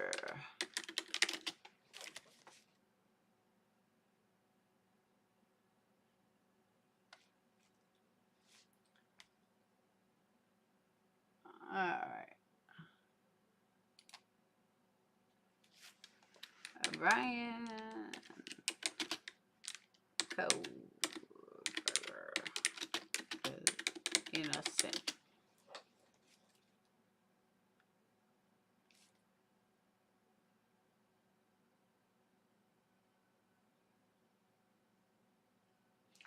All right, someone said on Twitter, there's no evidence in the affidavit that Kohlberger's phone had been in contact with any of the victims or people associated with them.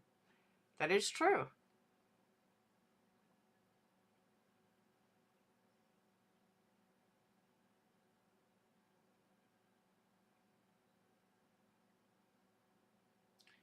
Brian Kohlberger is being framed. He's being set up. He's innocent. He deserves freedom. They must have shut down the group because it's not here anymore.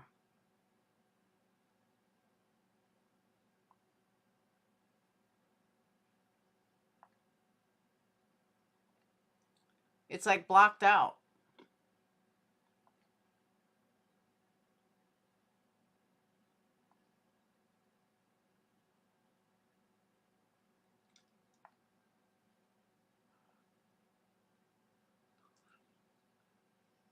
Yeah, did you guys hear about this Dr. Phil shit? Hold on. I'm going to play it, then I'm going to get off.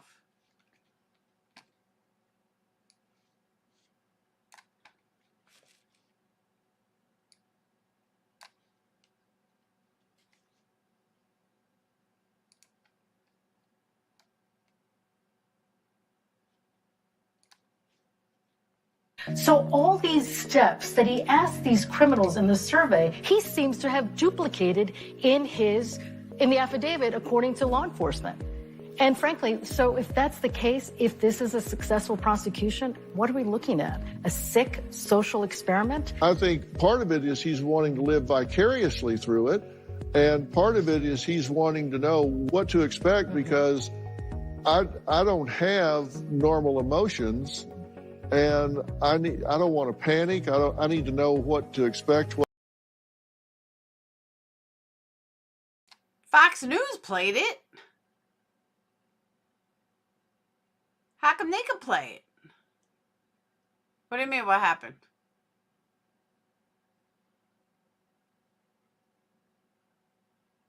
I think incels are just saying free BK to get attention. Oh, I agree with that. But like what they're saying though is nothing new. No, just a clip.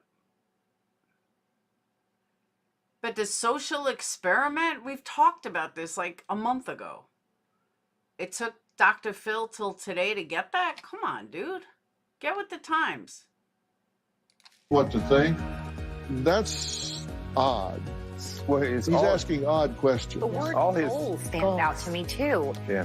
How did you achieve your goal? I have goals. We all have goals. They're positive things. They're not crimes for the most part. So the fact that he is talking to criminals about their crimes and describing them as goals definitely struck me as odd, and that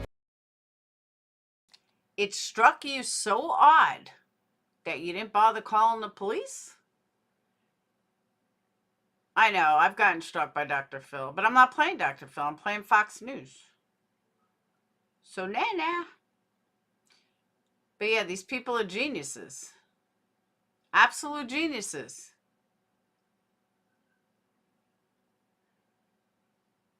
This second one on his channel. I don't know. This shit is ridiculous. I say this shit a month ago. Nobody listens. Someone goes on Dr. Phil and says it, and all of a sudden everyone's like, oh, I get it. Bitch, I said this shit a fucking month ago. He truly thought he was going to get away with it. If he did it,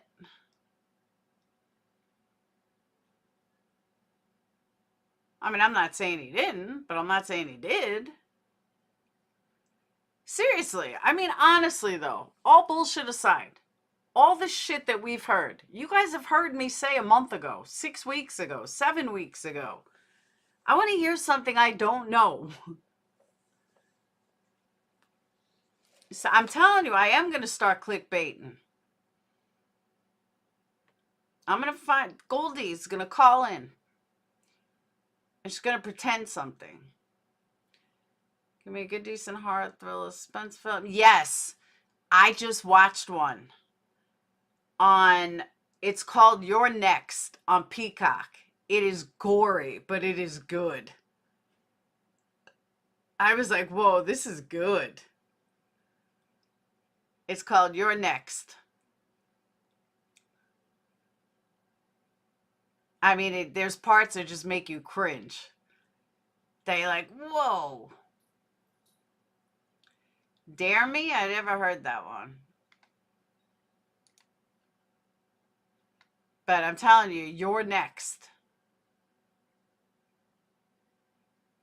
Yeah, I got Peacock, $19 for the year. Oh, it's good. It really is good. And then at the end, you're like, fuck.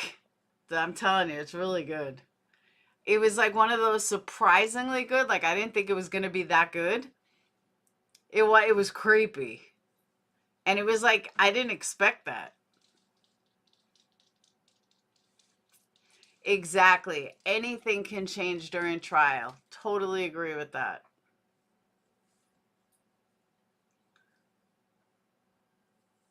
Oh, I hate that. I want a movie. Whoa. The fuck?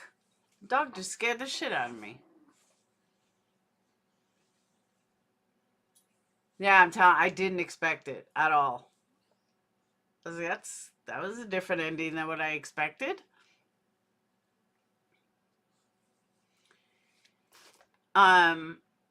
There was another one I saw. Oh, that's what I want to talk to you guys about. Have you guys seen, I don't know which platform it's on. It might be on Peacock, Netflix, or Hulu, or maybe HBO. I don't know.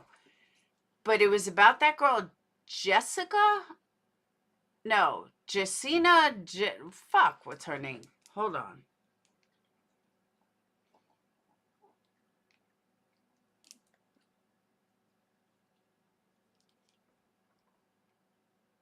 The Battle for Justina on Peacock.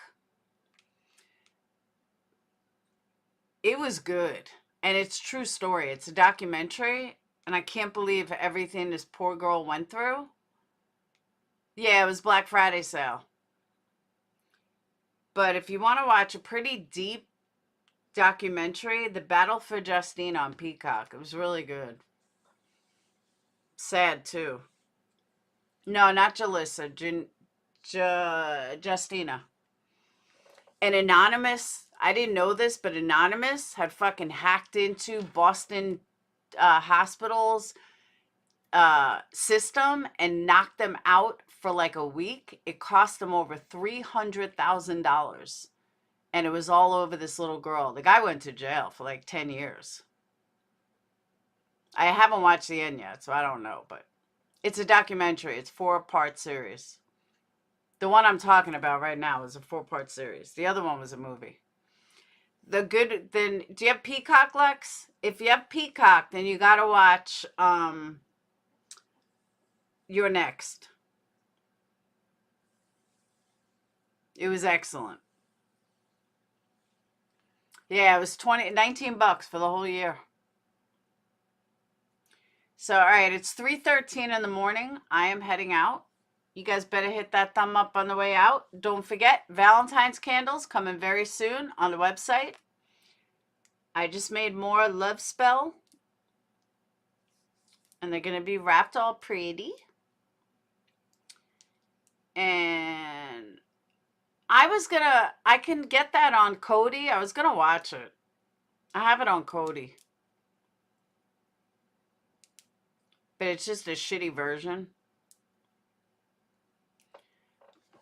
So, all right. Oh, it's good. Oh, there's a lot of stuff on YouTube. I found a lot of good movies on YouTube. Oh, thank you, Coffee. So Dayton's been hanging out with this girl. Her and her mom are into true crime. So Dayton comes in my room. Mommy, have you ever heard of Jodi Arias? I said, of course. He's like, do you talk about her? I said, no, she's like older. I go, she's done. Like, she's a murderer. So he's like, oh, and I look over at him. I said, why? And he's like, well, because Anne was talking about Jodi Arias. I said, yeah, she's a murderer. There's not much to talk about. It's a couple of years old already. He's like, oh, well, she was just talking about it. You want to know about it? I could tell you about the story. So he laughed. He's like, no, it's okay, Mom. Okay. Well, anytime you want to know, you just let me know, boo. I know I have to get some rest. So, by the way, I know that I've been late. That's because I got to pick Phoenix up from work. But he gets his license on the 25th. So, starting February 1st, I'll be back to a normal hour. But I think I'm going to take over this 11 o'clock slot for a while. Because this way I can get everything done. Do all my work. You know, get all candle orders ready for shipping the next day. And then I can relax and come live. So 11 o'clock kind of works pretty good. And we can watch Banfield at 12. So we'll see. I'm still waiting for that miraculous caller that's going to call in and, you know, bring me 200,000 views with some inside information. Let's talk for a few more hours. No, I have to go to bed and you got to move a bed. Arius is every man's nightmare. Ain't that the truth? Ah, Lex, happy birthday. My mom's birthday was 2 days ago. We need late lives. I'm telling you. 11 seems to work, though. So, all right. But let me get out of here. I got to fix up some stuff, and I got to go to bed. So, I will see you guys later. I love you guys. I'll see you tomorrow. And that's it. I'll see you tomorrow night. Peace.